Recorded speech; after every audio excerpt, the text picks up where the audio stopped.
హిందూ మతానికి ఒక విధి విధానాలు, ఒక గురుతత్వం కానీ ఇంకోటి కానీ లేదు. మీకు చర్చిల్లో కానీ మసీదుల్లో కానీ మీకు ఏదైనా సందేహాలు ఉన్నట్టయితే మీరు ఏ చర్చికి వెళ్ళినా ఏ మసీదుకి వెళ్ళినా వాళ్ళు మీకు క్లారిటీ ఇస్తారు. మనకున్న ఈ సందేహాలను తీర్చాలి అంటే దేవస్థానాల్లో ఉన్న వాళ్ళకు ఆ శక్తి లేదు, అంటే పూజారులకు ఎవరికి కూడా ఆ శక్తి లేదు. ఎందుకంటే వాళ్ళు టయానికి జీతం తీసుకొని మంత్రాలు చదివే వాళ్ళే. ఇంకా ఎవరు మనకు చెప్పగలరు అంటే ఏ వ్యక్తిని చంపకుండా ఏ వ్యక్తికైనా వరాలు ఇచ్చేవాడిని దేవుడు అని అంటారు. అట్లా ఖురాన్ కానీ బైబిల్ కానీ అల్లా కానీ యేసు కానీ యెహోవా కానీ ఎవరిని చంపలేదు కాబట్టి వాళ్ళు దేవుళ్ళు అన్నారు. మనము ఈ హిందూ దేవుళ్ళు అనుకున్నట్టయితే మనం శివుని దేవుడిగా కొలచాలి. ఎందుకు శివుని దేవుడిగా కొలవాలి అంటే సనాతన దేవుళ్ళు అంటే అనాది కాలంగా ఆచరించి ఉండాలి. ఏ దేవుళ్ళు కూడా రాముని కృష్ణుని కొలిచినట్టు పూజించినట్టు ఏ గ్రంథాల్లో ఏ బుక్కుల్లో ఎక్కడ ఆధారాలు కూడా లేవు. పూర్వకాలం ఉన్న దేవాలయాలన్నింటిలోనూ ఎక్కడ వాళ్ళ ప్రస్తావనలు రావు. రాముడిది కృష్ణుడు రావు. ఎందుకంటే అప్పటి కాలంలో వాళ్ళ దేవుళ్ళగా అంగీకరించలేదు, పూజించలేదు. కృష్ణుడు రాజే, రాముడు రాజే, వాళ్ళు గొప్ప రాజులు. మతము అనే పదానికి ఏంటంటే ఒక దేవుణ్ణి కొలిచే వాళ్ళని మతం అంటారు. 100 దేవుళ్ళని మేము కొలుస్తాము అంటే అది మతం అంటారు. అందుకే హిందువుది బ్రిటిష్ వాళ్ళు ఉన్నప్పుడు కానీ ఇప్పటికి కానీ మతంగా మనల్ని ఎందుకు ప్రకటించలేదంటే వీళ్ళు ఒక్కొక్కరు 100 దేవుళ్ళని కొలుస్తారు. ఈ దేవత అనే కాన్సెప్ట్లో కూడా నేనేం చెప్తానంటే నేను ఆర్యవైశ్యుడు అయినప్పుడు మేము కన్యకాపరమేశ్వరి దేవుడు కొలుస్తాం. ఆయన మాకు మాత్రమే దేవత.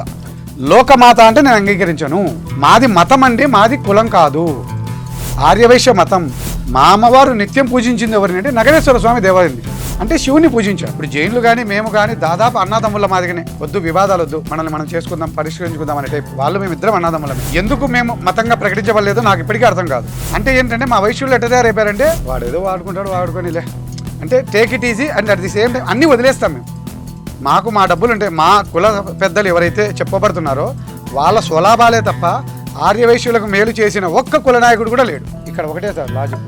ఇక్కడ మన దేశంలో ఉన్న పెద్ద ఘోరం మోసం అన్నీ ఎక్కడ జరుగుతాయంటే దేవస్థానాల పేరుతో ఆస్తులు 100 రూపాయలు ఉందనుకోండి, పావులా ఉంటారు. మిగిలిన 99 రూపాయల 75 పైసలు దేవస్థానం పక్కన ఒక సొసైటీ ఉంటుంది. ఆ సొసైటీలో ఎవరుంటారో ఎవరికి తెలియదు.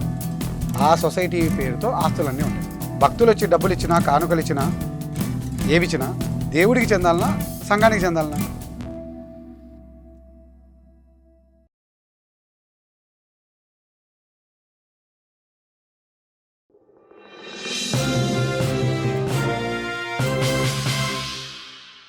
నమస్తే, వెల్కమ్ టు ఆంధ్రప్రభ. నేను రఘునందన్.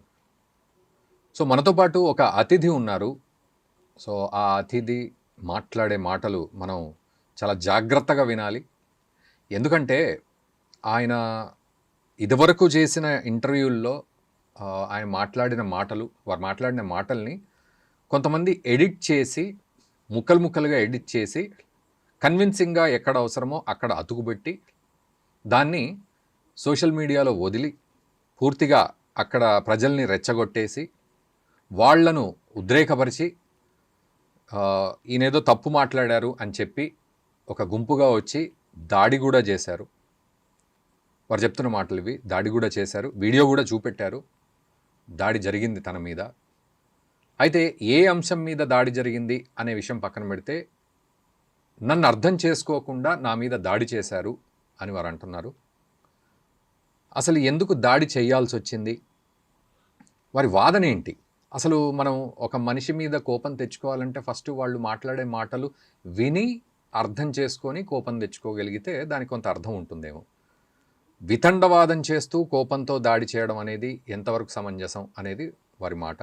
మరి అసలు ఏం చెప్పాలనుకున్నారు? మరి సరే, ఓకే, ఒక లెంత్ ఆఫ్ వీడియోని కట్ చేసి ట్రిమ్ చేసి ఇలా చేశారు, దాడి చేశారు, ఓకే.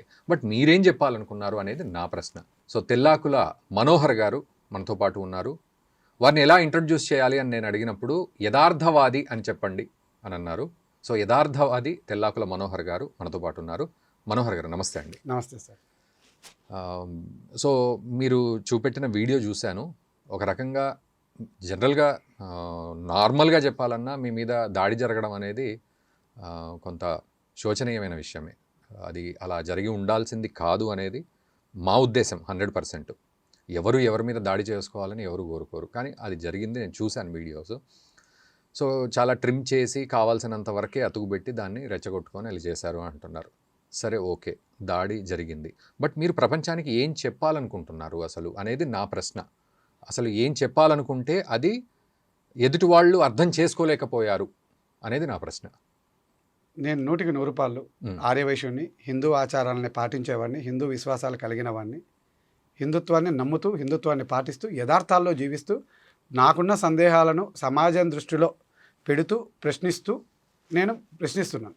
ఎవరిని ప్రశ్నించాలి, ఎవరిని అడిగి తీసుకోవాలి అంటే హిందూ మతానికి ఒక విధి విధానాలు, ఒక గురుతత్వం కానీ ఇంకోటి కానీ లేదు. మీకు చర్చిల్లో కానీ మసీదుల్లో కానీ మీకు ఏదైనా సందేహాలు ఉన్నట్టయితే మీరు ఏ చర్చికి వెళ్ళినా ఏ మసీదుకి వెళ్ళినా వాళ్ళు మీకు క్లారిటీ ఇస్తారు. మనకున్న ఈ సందేహాలను తీర్చాలి అంటే దేవస్థానాల్లో ఉన్న వాళ్ళకు ఆ శక్తి లేదు, అంటే పూజారులకు ఎవరికి కూడా ఆ శక్తి లేదు. ఎందుకంటే వాళ్ళ టయానికి జీతం తీసుకొని మంత్రాలు చదివే వాళ్ళే. ఇంకా ఎవరు మనకు చెప్పగలరు అంటే ఇవన్నీ చెప్తూ ఉంటారు చూసారా, ఉపన్యాసాలు చెప్పేవాళ్ళు, లేదు అనుకుంటే పీఠాధిపతులు.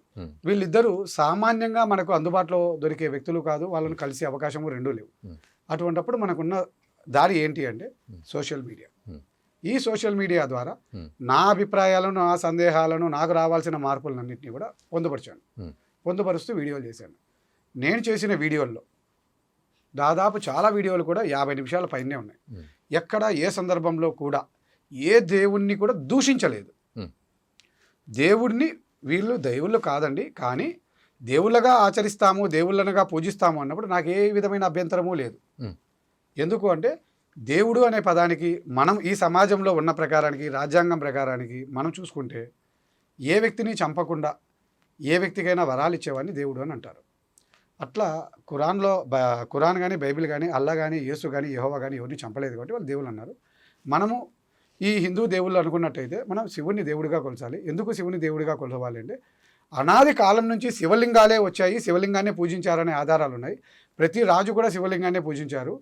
తర్వాత కాలంలో వైష్ణవ దేవాలయాలని కొన్ని వచ్చాయి, అంతే తప్ప గతం నుంచి ఉన్నది రెండే. మళ్ళా ఈ కొత్తగా ఈ దేవుళ్ళను రాముళ్ళు కృష్ణులని వీళ్ళు తీసుకొచ్చారు.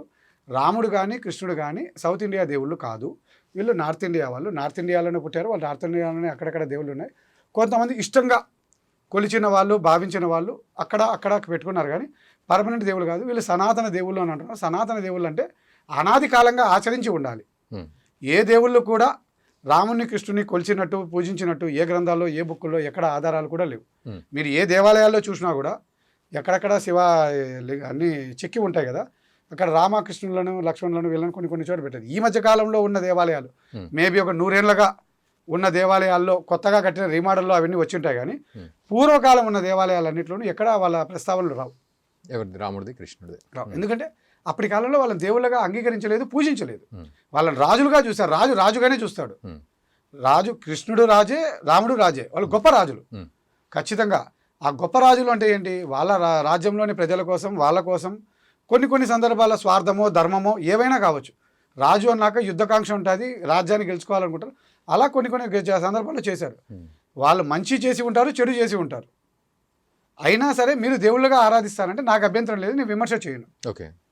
అయితే మీది మతం అని మారిపోతుంది. అప్పుడు మీరు రాముని దేవుడిగా అంగీకరించినట్టయితే అది రామ మతం అవుతుంది. ఓకే.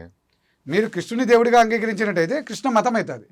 మతము అనే పదానికి ఏంటంటే ఒక దేవుణ్ణి కొలిచే వాళ్ళని మతం అంటారు. 100 దేవుళ్ళని మేము కొలుస్తాము అంటే అది మతం అంటారు. అందుకే ఇప్పటి వరకు హిందువుది బ్రిటిష్ వాళ్ళు ఉన్నప్పుడు కానీ ఇప్పటికి కానీ మతంగా మనల్ని ఎందుకు ప్రకటించలేదంటే వీళ్ళు ఒక్కొక్కరు 100 దేవుళ్ళని కొలుస్తారు.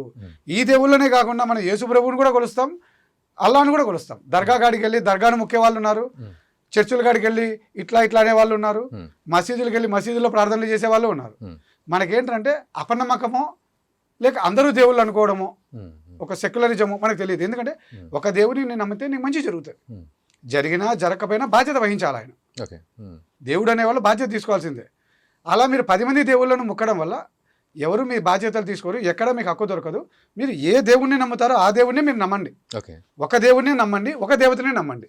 ఈ దేవత అనే కాన్సెప్ట్లో కూడా నేనేం చెప్తానంటే, నేను ఆర్యవైశ్యుని అయినప్పుడు మేము కన్యకాపరమేశ్వరి దేవుడిని కొలుస్తాం. ఆయన మాకు మాత్రమే దేవత. లోకమాత అంటే నేను అంగీకరించను.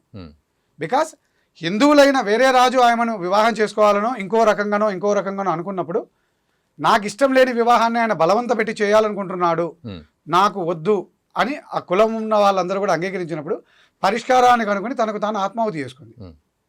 యుద్ధం ఏం చేయలేదు. ఆయన యుద్ధం చేస్తే నా వైశ్యులందరూ చనిపోతారు అనుకొని ఆయన యుద్ధం చేయకుండా ఆత్మాహుతి చేసుకుంది. ఆయనతో పాటు 102 గోత్రికుల వాళ్ళు ఉమ్, ఆత్మాహుతి అయినారు కాబట్టి ఆర్యవైశ్యులమయ్యాం. ఉమ్, మాది మతం అండి, మాది కులం కాదు.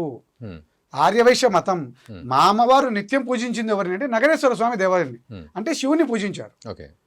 మేము వీళ్ళిద్దరినే పూజించాలి, వీళ్ళిద్దరూ ఉంటే మేము మాది మతం అవుతుంది అని నేను నా మతంలో ముందు కొట్లాడుతున్నా.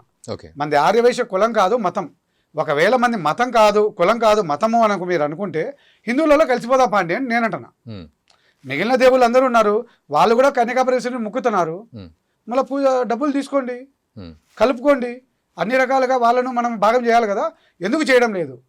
ఓకే. నేను ఇక్కడ అంటే వ్యూవర్స్కి ఒక డిస్క్లైమర్ అందించాలనుకుంటున్నాను. అంటే వ్యూవర్స్, అంటే నాకు వచ్చిన డౌట్స్ ఏవైతే ఉంటే అవి ఐదర్ మనోహర్ గారిని కానీ లేకపోతే ఒక వ్యూవర్గా మిమ్మల్ని నేను అడుగుతాను, మీరు కామెంట్ కూడా చేయండి. ఒకవేళ వారు మాట్లాడే మాటల్లో మీరు ఏకీభవించినా కామెంట్ చేయండి, వ్యతిరేకించినా కామెంట్ చేయండి. అంటే నేను ఇక్కడ కాంట్రవర్సీ క్రియేట్ చేయడానికి అయితే కూర్చోలేదు, బట్ వారు ఏం మాట్లాడుతున్నారో విని ఆ డెఫినేషన్ని మీకు అందించడానికి నేను ప్రయత్నం చేస్తున్నాను.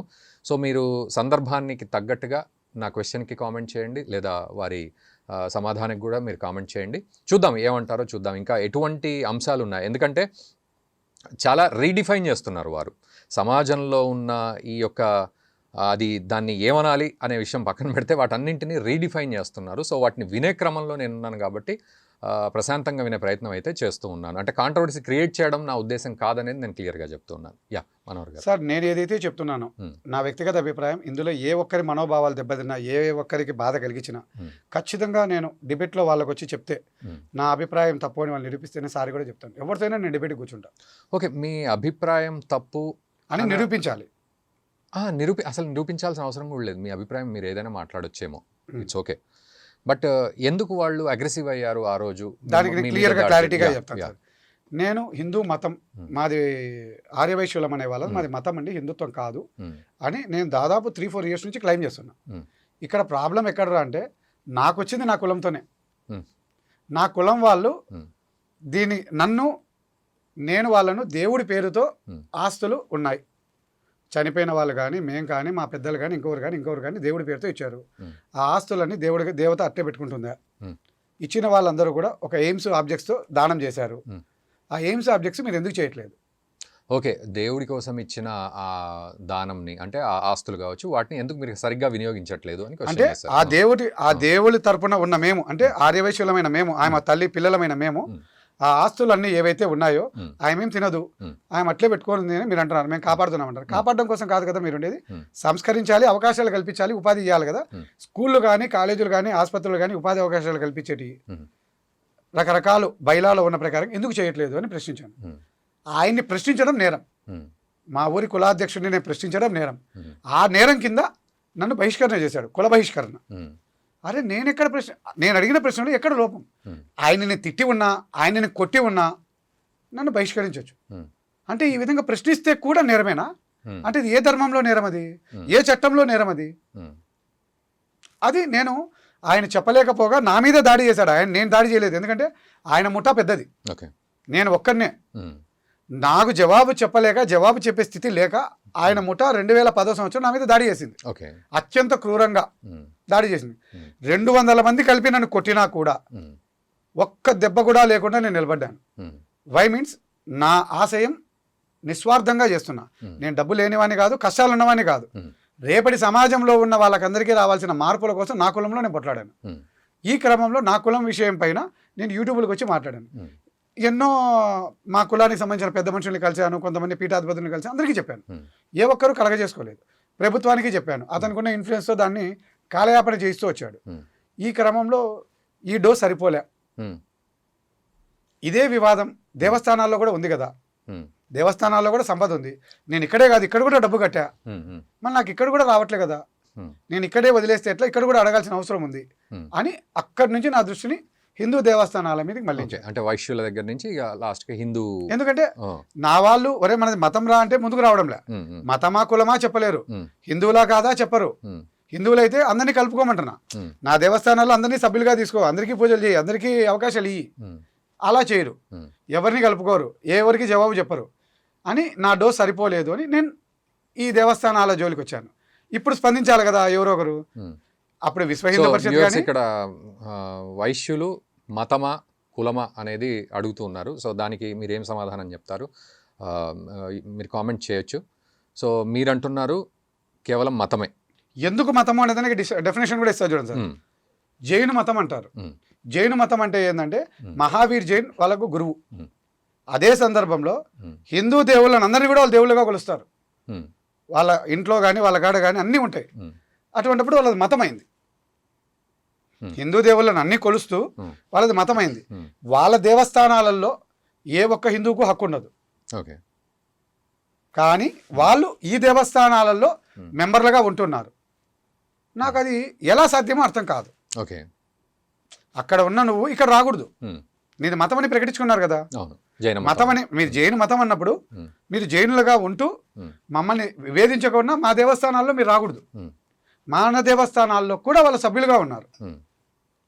అదే మాదిగా ఇక్కడ నాది ఏంటంటే మనం మతంగా ప్రకటించుకోవడం వల్ల మాకు వచ్చే లాభం ఏంటంటే మా అమ్మాయిల్ని ఎవరు చేసుకున్నా మా ఆస్తులు వాళ్ళకి రావు. ఓకే. మా ఆస్తులన్నీ పూర్వీకుల ఆస్తులు, మా అన్ని అటాచ్డ్. ఇప్పుడు జైన్లు కానీ మేము కానీ దాదాపు అన్నాదమ్ముల మాదిగానే. వాళ్ళు మేము సౌమ్యవాదులం, కొట్లాడుకోం. ఏది లైట్ మైండ్, వద్దు వివాదాలు వద్దు, మనల్ని మనం చేసుకుందాం, పరిష్కరించుకుందాం అనే టైప్. వాళ్ళు మేము ఇద్దరం అన్నాదమ్ములమే. ఎందుకు మేము మతంగా ప్రకటించవలేదో నాకు ఇప్పటికీ అర్థం కాదు.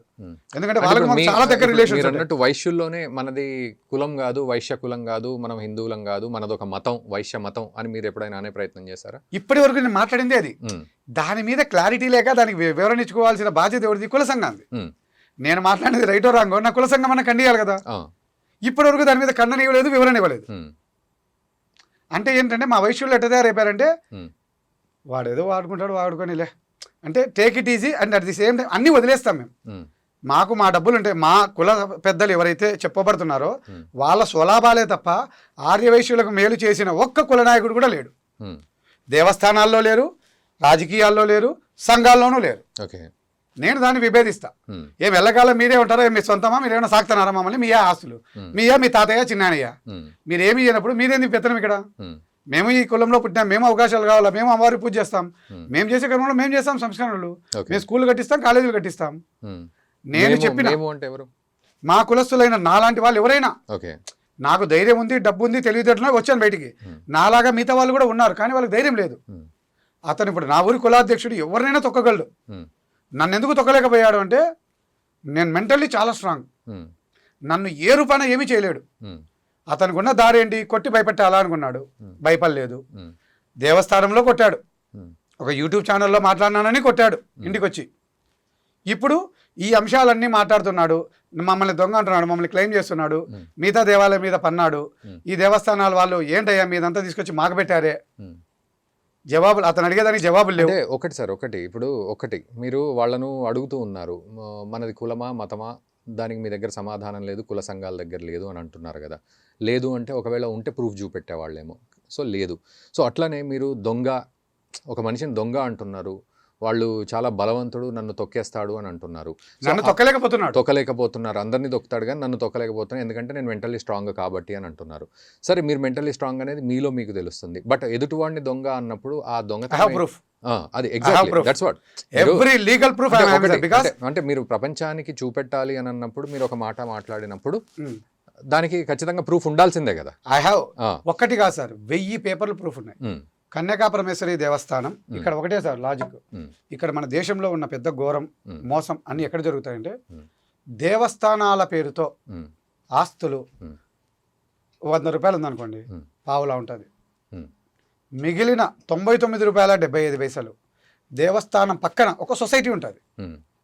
ఆ సొసైటీలో ఎవరుంటారో ఎవరికి తెలియదు. ఆ సొసైటీ పేరుతో ఆస్తులన్నీ ఉంటాయి. అది నిజంగా భక్తులు వచ్చి డబ్బులు ఇచ్చినా, కానుకలు ఇచ్చినా, ఏవిచ్చినా దేవుడికి చెందాలనా, సంఘానికి చెందాలనా? దేవుడిదే. కానీ సంఘం పెడితే ఎందుకు వెళ్ళాయి? పోనీ సంఘం ఏమైనా దేవాలయం కట్టిందా? కట్టలా. దేవాలయం కట్టాక సంఘం ఫామ్ అయింది. దేవాలయం వేరు. మా పొద్దుటూరు కన్యకా పరమేశ్వరి దేవస్థానం పెట్టిండేదేమో 1890. మా ఊర్లో సంఘం ఫామ్ అయింది 1927. ఈ రెండు వేరు వేరు. అంటే దేవాలయానికి కావాల్సిన కార్యకలాపాలు జరుపుకోవడానికి చేసే ఆ సంఘంలో అదొక భాగం. దేవస్థాన నిర్వహణ కొరకు ఎన్నికలు జరుపుకొని ఆ దేవస్థాన నిర్వహణ బాధ్యత ఇవ్వడం అనేది ఆ సంఘంలోనే ఒక భాగం. ఆర్యవైశ్య సభ అనేది ఒక గవర్నమెంట్. ఆ గవర్నమెంట్లో ఎండోమెంట్స్ వింగ్ అని ఏ విధంగా అయితే ఉందో ఆ వింగ్ మాత్రమే. ఆ వింగ్ అనేది వేరు. ఓకే. అక్కడ జరగట్లేదు, అంతా సర్వం ఆర్యవైశ్య సభనే. నేనేమంటా సర్వం ఆర్యవేశ సభ ఎందుకైతుంది? ఉమ్, ఆర్యవేశ సభలో బైలా ప్రకారంగా ఎన్నో రాసుకున్నారు. స్కూళ్ళు కట్టాలని, కాలేజీలు కట్టాలని, లైబ్రరీలు పెట్టాలని, వృద్ధాశ్రమాలు కట్టాలని, శరణాలయాలు పెట్టాలని రకరకాలుగా రాసుకొని ఉన్నారు. అవన్నీ మీరు ఎందుకు చేయడం లేదు? ఓకే, సో ఇది మీరు ప్రశ్నించడం. ఓకే, ఆ ప్రశ్నించిన దానికి జవాబు చెప్పలేక నా పైన ఆరో దాడి చేశాడు. ఓకే, దాడి చేసి నన్ను బహిష్కరిస్తున్నాను అని చెప్పాడు. ఓకే, ఒక తీర్మానం చేశాడు. ఇతను కులాన్ని నియమ నిబంధనలు పాటించలేదు, ఇతను ప్రవర్తన బాగలేదు, అందుకు ఇతను బహిష్కరించాను అన్నాడు. ఓకే, నేనేమన్నా అయ్యా కుల నిబంధనలు అన్నారు, అవేవో ఇవ్వండి, అవేవో చూపియండి. నేను నిబంధనలు పాటించలేదు అన్నారు, అది కూడా ప్రూవ్ చేయండి. ఆ రోజే అడిగాను. కోర్టుకి వెళ్ళాను. అప్పుడే కోర్టుకి వెళ్తే there are rules he has not followed అన్నాడు. ఆ రూల్స్ ఇవ్వండి అనే లోపలనే కోర్టు ఏమన్నారు, ఇది సివిల్ కేసు, మేమేం చేయలేము, మీరిద్దరు కోర్టుకి వెళ్ళండి అన్నాడు. నేను లోక్ అదాలత్కి వెళ్ళాను. వాళ్ళు కోర్సు కొట్టేశారు. అది కూడా నాకు ఆ టైంలో తెలియదు కాబట్టి అతనుకున్న పలుకుబడితో ఇన్ఫ్లుయెన్స్ చేయగలడు. లోక్ అదాలత్ అనేది చిన్న కోర్టు, చిన్న చిన్న జడ్జిలు ఉంటారు. ఆ జడ్జిలకు బెంచ్ క్లర్కులో, లాయర్లు, సీనియర్ అడ్వకేట్లో చెప్తే ఆ జడ్జిలు వింటారు. సరే, ఓకే, వీల్ కమ్ అట్లా ఈయన కన్విన్స్ అయ్యాడు. Okay, we'll come to the point. ఎందుకంటే ఇది కేవలం ఒక పార్షియల్గా కనబడుతోంది ఈ సమస్య. సరే, దాని మీద మీ అభిప్రాయము, మీకు జరిగిన విషయాలు, తర్వాత మీకు జరిగిన ఈ దాడి ఎందుకు జరిగింది అనే దానికి వస్తే ఇక్కడ ఏంటంటే సార్, ఈ ఇష్యూస్ అన్ని నేను రోజు రోజుకు వచ్చి మాట్లాడుతూనే ఉన్నా. నా కులంని చెబుతూ హిందుత్వ దేవస్థానాల మీద కూడా విమర్శిస్తున్నా. అంటే ఈ విధానాలు తప్పు, ఇలా ఉండకూడదు, ప్రతి దేవస్థానానికి ఎన్నిక జరగాలి, దేవుడికి ఇచ్చే డబ్బులకు మీరు ఏ దేవుడిని అయితే నమ్ముతున్నారో ఇచ్చిన దేవస్థానంలో మీరు సభ్యుడిగా చేరండి. సభ్యుడు అనే విధానం వస్తేనే ఆ దేవాలయానికి ఉన్న సంపదల్లో మనకు హక్కు దొరుకుతుంది. మనకు సభ్యుడు కానప్పుడు ఎండోమెంట్స్ డిపార్ట్మెంటే ఎంజాయ్ చేస్తుంది. ఎండోమెంట్స్ డిపార్ట్మెంట్ తరఫున ఒక పాలక మండలో, ఒక రాజకీయ నాయకుడు వాటికి అధిపతులుగా ఉండి దాన్ని తింటున్నారు. ఇంకా రాను రాను ఈ దేవస్థానాలని ప్రైవేట్ చేసేస్తారు. ప్రైవేటైజేషన్ చేసిన తర్వాత దాని ఆస్తులన్నీ ప్రైవేట్ పరంగా తినేస్తాడు. అంటే ఒకటి సార్, ఇప్పుడు స్వయం ప్రతిపత్తి ఉండాలి దేవాలయాలకని చాలా మంది కూడా పోరాడుతున్నారు కదా. వాళ్ళు స్వయం ప్రతిపత్తి కోరట్లేదు సార్. ఎందుకంటే నాతో ఒక వ్యక్తి ఒక మీటింగ్ లో కూర్చున్నప్పుడు సనాతన ధర్మం అని ఒక మీటింగ్ పెట్టారు. కొంత సన్యాసులందరూ, ఈ సన్యాసులు హిందూ మతానికి ఏం చేశారో నాకైతే ఇప్పటివరకు తెలియదు. అంటే ఈ సన్యాసులందరూ హిందూ మతం కోసం ఒక స్కూల్ కట్టిలేదు, ఒక కాలేజీ కట్టిలేదు, ఒక ఆసుపత్రి కట్టిలేదు, ఉపాధి అవకాశాలు కట్టిలేదు. కానీ వీళ్ళందరూ ఏదో హిందువులకు చేసేసినారంట. అది ఏం చేసినారో నాకు ఒకరితోనే చెప్పండి అయ్యా అని అడిగిన యూట్యూబ్ ద్వారా.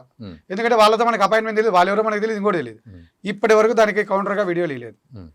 వాళ్ళు ఏం చెప్పారు, సనాతన ధర్మం అని మీటింగ్ పెట్టి మేము ప్రభుత్వాన్ని అడిగాము అన్నారు. ఏ విధంగా అంటే త్రూ మౌత్ అంట. ఏమండి మీకు కావాలని లెటర్ పెట్టచ్చు కదా, మీరు లెటర్ పెట్టకుండా ఇస్తుందా గవర్నమెంట్? మీరు ఎందుకు లెటర్ పెట్టలేదు అంటే పెట్టాము అన్నారు. పెట్టండి చూపియండి అన్న.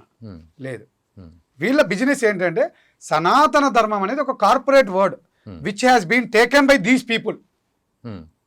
ఈ యొక్క సమాజాన్ని వీళ్ళు ఏ విధంగా మంచి చెయ్యని వీళ్ళు మంచి చేసేవాడు ఆ వర్డ్ తీసుకుంటే నో ప్రాబ్లం. ఇప్పుడు ఎవరైతే ఆ రోజు మంచి చేయలేదు అని మీరు సర్టిఫై ఎట్లా? ఖచ్చితంగా చేయగలను సార్. మంచి అనే పదం ఏంటంటే సార్, దేవలం కడితే మంచిది కాదు సార్.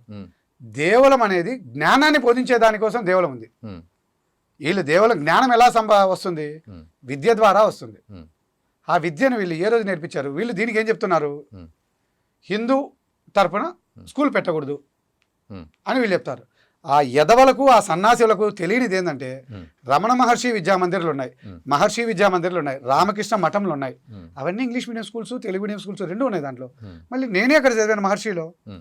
నాకు భగవద్గీత చెప్పారు, మాకు మెడిటేషన్ చేయించారు, యోగా చేయించారు, మాకు ఇంగ్లీష్ నేర్పించారు, చదువులన్నీ చేశారు. మళ్ళీ ఎందుకు వద్దన్నారు? ఎక్కడ మతం వద్దని చెప్పింది స్కూల్ పెట్టాకమని? పెట్టంది ఎవరు?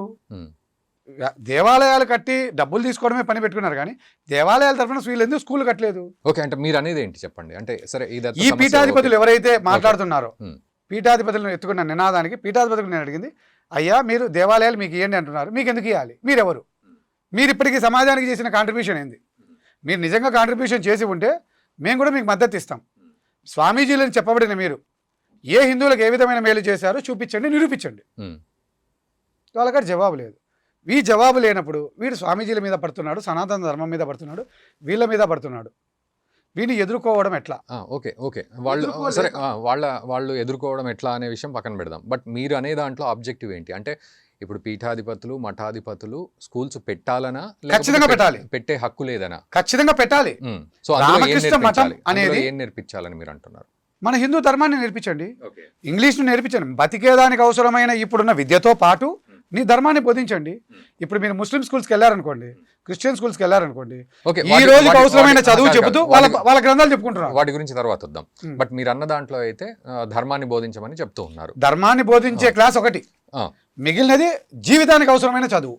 ప్రతి ఒక్కళ్ళు అదే కోరుకుంటున్నారు కదండి. ఇప్పుడు మీరు అన్నదే కోరుకుంటున్నారు కదా. ఇప్పుడు స్కూల్లో ఇప్పుడు ఫర్ ఎగ్జాంపుల్ చట్టం ప్రకారము రాజ్యాంగం ప్రకారం మాట్లాడినప్పుడు స్కూల్ విషయానికి వస్తే భగవద్గీత నేర్పించామంటే నేర్పించలేము మేము అంటున్నారు. ఎందుకంటే సెక్యులర్ అనే పదం వాడుతున్నారు. మీకు అంటుంటానే సార్, ఈ స్కూల్ ఎందుకు నేర్పిస్తాయి సార్? వాళ్ళు అన్ని కులాలు అన్ని మతాలను కావాలని కోరుకుంటున్నారు. School they are doing business. ధర్మం బిజినెస్ చేయదు. ధర్మం ఎక్కడుంది? దేవస్థానాల కూడా ధర్మం ఉంది. దేవస్థానం తరపున కదా స్కూల్ పెట్టమనింది నిన్ను.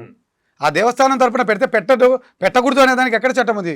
ఈ ఎదవలు చెప్తున్నారు కానీ రమణ మహర్షి స్కూల్లో పెట్టలేదా? మహర్షి స్కూల్లో పెట్టలేదా? రామకృష్ణ మఠం పెట్టలేదా? ఇంకా ఎన్ని స్కూళ్ళు లేవు? పుట్టపర్తి సాయిబాబా పెట్టలేదా? పుట్టపర్తి సాయిబాబా కాడ ఉన్నదన్నీ కూడా శివలింగాలే. ఆయన శివుడు భగవద్గీతనే చెప్తాడు. మళ్ళీ అటువంటి అప్పుడు లేవని ఎట్లా అంటారు వీళ్ళు? పెట్టనిది ఎవరు? పెట్టాల్సిన బాధ్యత ఎవరిది? దేవస్థానాల తరపున పెట్టాలి. ఈ దేవస్థానాల్లో ఉన్న లోపం ఏంటి అంటే, అన్నిటికంటే పెద్ద లోపం ఎక్కడ ఉంది అంటే, దేవస్థానాలకు కన్స్ట్రక్టివ్ స్ట్రక్చర్ లేదు, విధి విధానాలు లేవు, స్ట్రక్చర్ లేదు. ఇవన్నీ కూడా దుకాణాలు. ఎట్లా అంటే స్ట్రక్చర్ లేదు అంటే ఎట్లా అర్థం సార్? దుకాణాలకు దేవస్థానాలకు ఒక తేడా ఉంది, చెప్తాను సార్. ఈ శాస్త్ర ప్రకారం కట్టడం సార్, శాస్త్రం అనేది నాకు తెలియదు. నేను చెప్తాను సార్, శాస్త్రం నాకు తెలియదు, కానీ కన్స్ట్రక్టివ్ వే అనేది ఏందో నాకు తెలుసు. ఈ దేవస్థానాల్లో నెలకొల్పడం కానీ, దేవస్థానం నిర్వహించడం కానీ, ధర్మాన్ని నెలకొల్పడం కానీ, ధర్మాన్ని నేర్పించడం కానీ, శాస్త్రాన్ని చెప్పడం కానీ బాధ్యత ఎవరిది అంటే పీఠాధిపతులది. పీఠాధిపతులు అంటే ఎవరు? మనం చెప్పబడిన వాళ్ళు 8 మంది ఎంతమందో ఉన్నారంటారు. అంటే ఒక్కొక్క దేవుడికి, వెంకటేశ్వర స్వామికి ఒక పీఠాధిపతి ఉన్నాడు, శివుడికి ఒక పీఠాధిపతి ఉన్నాడు, అమ్మవార్లకు ఒక పీఠాధిపతి ఉన్నారు, అయ్యప్ప స్వామికి ఒక పీఠాధిపతి ఉన్నారు, మా వాసవి కన్యకా పరమేశ్వరికి ఒక పీఠాధిపతి ఉన్నారు. అలా వివిధ దేవాలయాలకు అందరికీ కూడా పీఠాధిపతులు ఉన్నారు.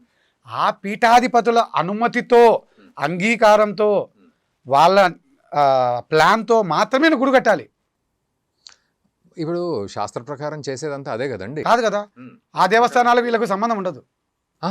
పీఠాధిపతుల ఆధ్వర్యం అనుమతితో. ఇక్కడ సార్, పీఠాధిపతి అంటే అందరూ పీఠాధిపతులు కాదు. అవును. పీఠాధిపతులు అంటే పూర్వం నుంచి అనాదిగా, అంటే వాళ్ళ పరంపరగా వచ్చిన వాళ్ళు. ఇప్పుడు ఏవైతే కంచి పీఠాధిపతి అంటారు, ఆయన ఒక దేవుణ్ణి ఆరాధిస్తాడు.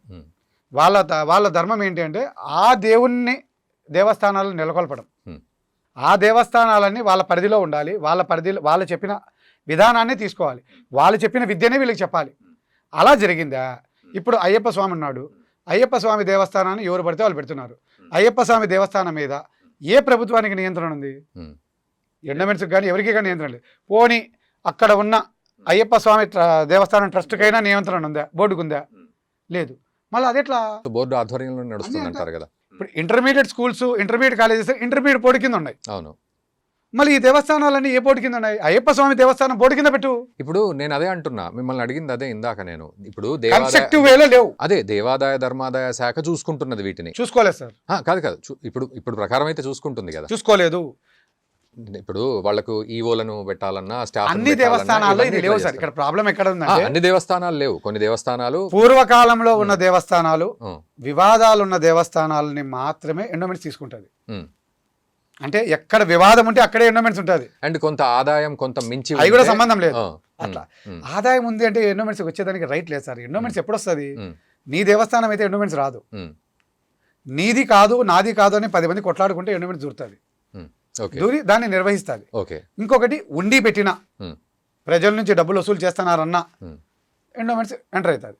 ఇప్పుడు వీళ్ళందరూ దాని ఆదాయం కొంత మించి ఆ ఎలిజిబిలిటీ దాటింది. ఉండి పెడితే వచ్చేస్తారు. పబ్లిక్ నుంచి తీసుకుంటున్నాను. ఉండినే కాదు సార్, నువ్వు పబ్లిక్ నుంచి డబ్బు తీసుకుంటేనే వచ్చేయచ్చు. పబ్లిక్ నుంచి నువ్వు డబ్బు తీసుకోవడం అంటే ఓకే, ఈ పాయింట్ కాదు మనం మాట్లాడేది. ఇప్పుడు ఎండోమెంట్స్ ద్వారా నడుస్తోంది అన్ని దేవస్థానాలు కాదు ఈ దేశంలో. ఇప్పుడు మన ఆంధ్రాలో ఉన్న దేవస్థానాల్లో మేబీ ఒక 30 to 40%. సో 60% జరగట్లేదు. ఇప్పుడు మీరు అనేది ఎండోమెంట్స్ ద్వారా నడుస్తున్న దేవాలయాలను కూడా ఈ పీఠాధిపతులు తీసేసుకోవాలని మీరు చెప్పగలుగుతున్నారు? ఖచ్చితంగా. అన్ని కూడా పీఠాధిపతుల ఆధ్వర్యంలో, వాళ్ళ అధ్యక్షతన. మరి అప్పుడు మీరు అనాల్సింది గవర్నమెంట్ ఆధీనంలో ఉండొద్దు అని కదా మీరు అనాల్సింది. నేనేమంటున్నా, గవర్నమెంట్ ఆధ్వర్యంలో. అంటే ఇప్పుడు ఎన్నికలు జరుగుతాయి సార్. అవును. ఎవరితో ఆధ్వర్యంలో ఎన్నికలు జరుగుతాయి? ద్వారా జరుగుతాయి. ఎండోమెంట్స్ కూడా ఎలక్షన్ జరుగుతాయి. ఎలక్షన్ నిర్వహించే బాధ్యత ఎండోమెంట్స్ ఇది. వీటికి విధి విధానాలు మనం కూర్చొని మాట్లాడుకోవాలి. ఆ కూర్చొని మాట్లాడుకోవాలంటే ఎవరి సమక్షంలో మాట్లాడుకోవాలి? ఆ పీఠాధిపతి తరపున వచ్చిన ఒక ప్రతినిధి మనం ఈ విధి విధానాలు అనుకుంటున్నాము, మీకు విశ్వాసం ఉంటే, ఈ పీఠం మీద నమ్మకం ఉంటే మీరు సభ్యులుగా చేరండి, ఇంత డబ్బు కట్టండి. ఇప్పుడు అదే కదండి సమస్య. మీరు దాన్ని మీ యాంగిల్లో చెప్తున్నారు, బట్ ఇక్కడ నడిచే సమస్య కూడా అదే కదా. ఏం జరుగుతుంది సార్?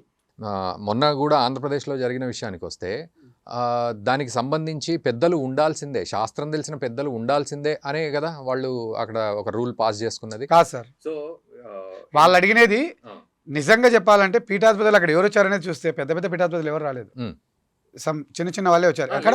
ఇంకోటి ఏంటంటే పీఠాధిపతి అనే పదంలో ఏంటంటే సార్, అనాది కాలంగా వచ్చే వాళ్ళే పీఠాధిపతులు. ఇప్పుడు ఎవరికి వాళ్ళు కొత్తగా దేవస్థానాలు పెట్టుకుని పీఠాధిపతి అంటారు.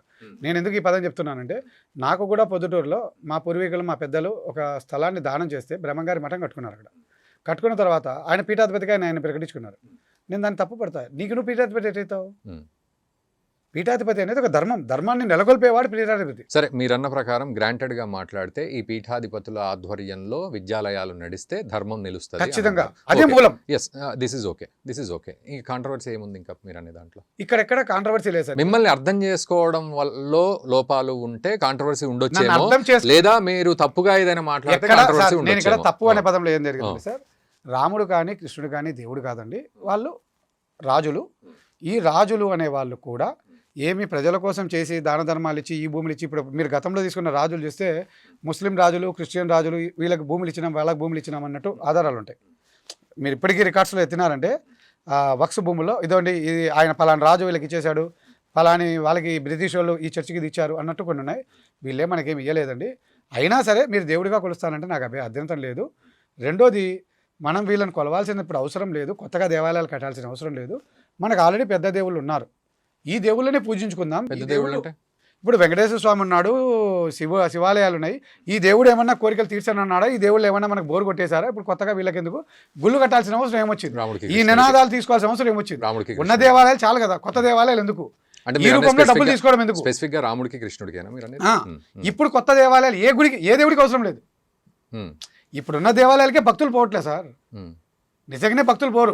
మనకి ఎట్లా భక్తి ఉందంటే హిందువుల్లో, అంటే శ్రావణ మాసం వస్తేనే నేను దేవుడికి వెళ్తా కాదు. మీరు చాలా అంటే రెస్ట్రిక్టెడ్ గా, కన్విన్సింగ్ గా మీ అభిప్రాయాన్ని రుద్దేస్తున్నారు.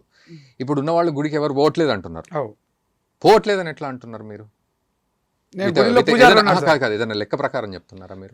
ఒకటి, చాలా మంది మీరు మాట్లాడేదాన్ని ప్రతిదాన్ని నేను గౌరవిస్తూనే ఉన్నా అప్పటి నుంచి. నేను ఇప్పటికి కూడా కాంట్రవర్సీ కోసం నేను మాట్లాడట్లేదు, ఎందుకంటే మీరు చూపెట్టిన వీడియోలో ఆ కాంట్రవర్సీ ఉంది అంటున్నారు కాబట్టి అది తీర్చడానికి మాట్లాడుతున్నా నేను. సో మీరు ఏ లెక్క ప్రకారం గుళ్ళకి పోవట్లేదు భక్తులు అని అంటున్నారు? ఏ లెక్క ప్రకారం అంటున్నారు? ఆ లెక్కలు అనేటివి మనం ఊహించో లేదా 10 మందితో మాట్లాడుకొని చెప్పాల్సిందే తప్ప సైంటిఫిక్ గా గురించి మాట్లాడారు. ఇక్కడ మనకు ఒక రికార్డ్స్ కావాలి అనుకున్నప్పుడు, రికార్డ్ తోటే మాట్లాడారు. రికార్డ్స్ కావాలి అనుకున్నప్పుడు ఈ రోజు ఇందాక ఒక పెద్ద మనిషిని మీరు, ఆయన నాకంటే బలవంతుడు, నన్ను ఏం చేయలేడు, నాకు స్ట్రాంగ్ మెంటాలిటీ ఉంది కాబట్టి అని అన్నారు. సో నా దగ్గర ప్రూఫ్ ఉంది అని ఒక మాట అన్నారు. ఆ ప్రూఫ్ ఉంది అన్నాక నేను కూడా సరే ఆ సబ్జెక్ట్ ని పక్కన పెట్టేశాను, ఎందుకంటే మళ్ళీ ఎక్కువ మాట్లాడితే అది కావాలని మనం కాంట్రవర్సీ చేస్తాం. సో ఇక్కడ మీరు దేవాలయాలకు వెళ్ళట్లేదు అనే దానికి ప్రూఫ్ ఏంటంటే సార్, చెప్పండి. కొన్ని లక్షల దేవాలయాలకు డైలీ పూజలు లేవు, స్పెసిఫిక్ గా కొన్నిటికి మాత్రమే. ఎందుకు సార్?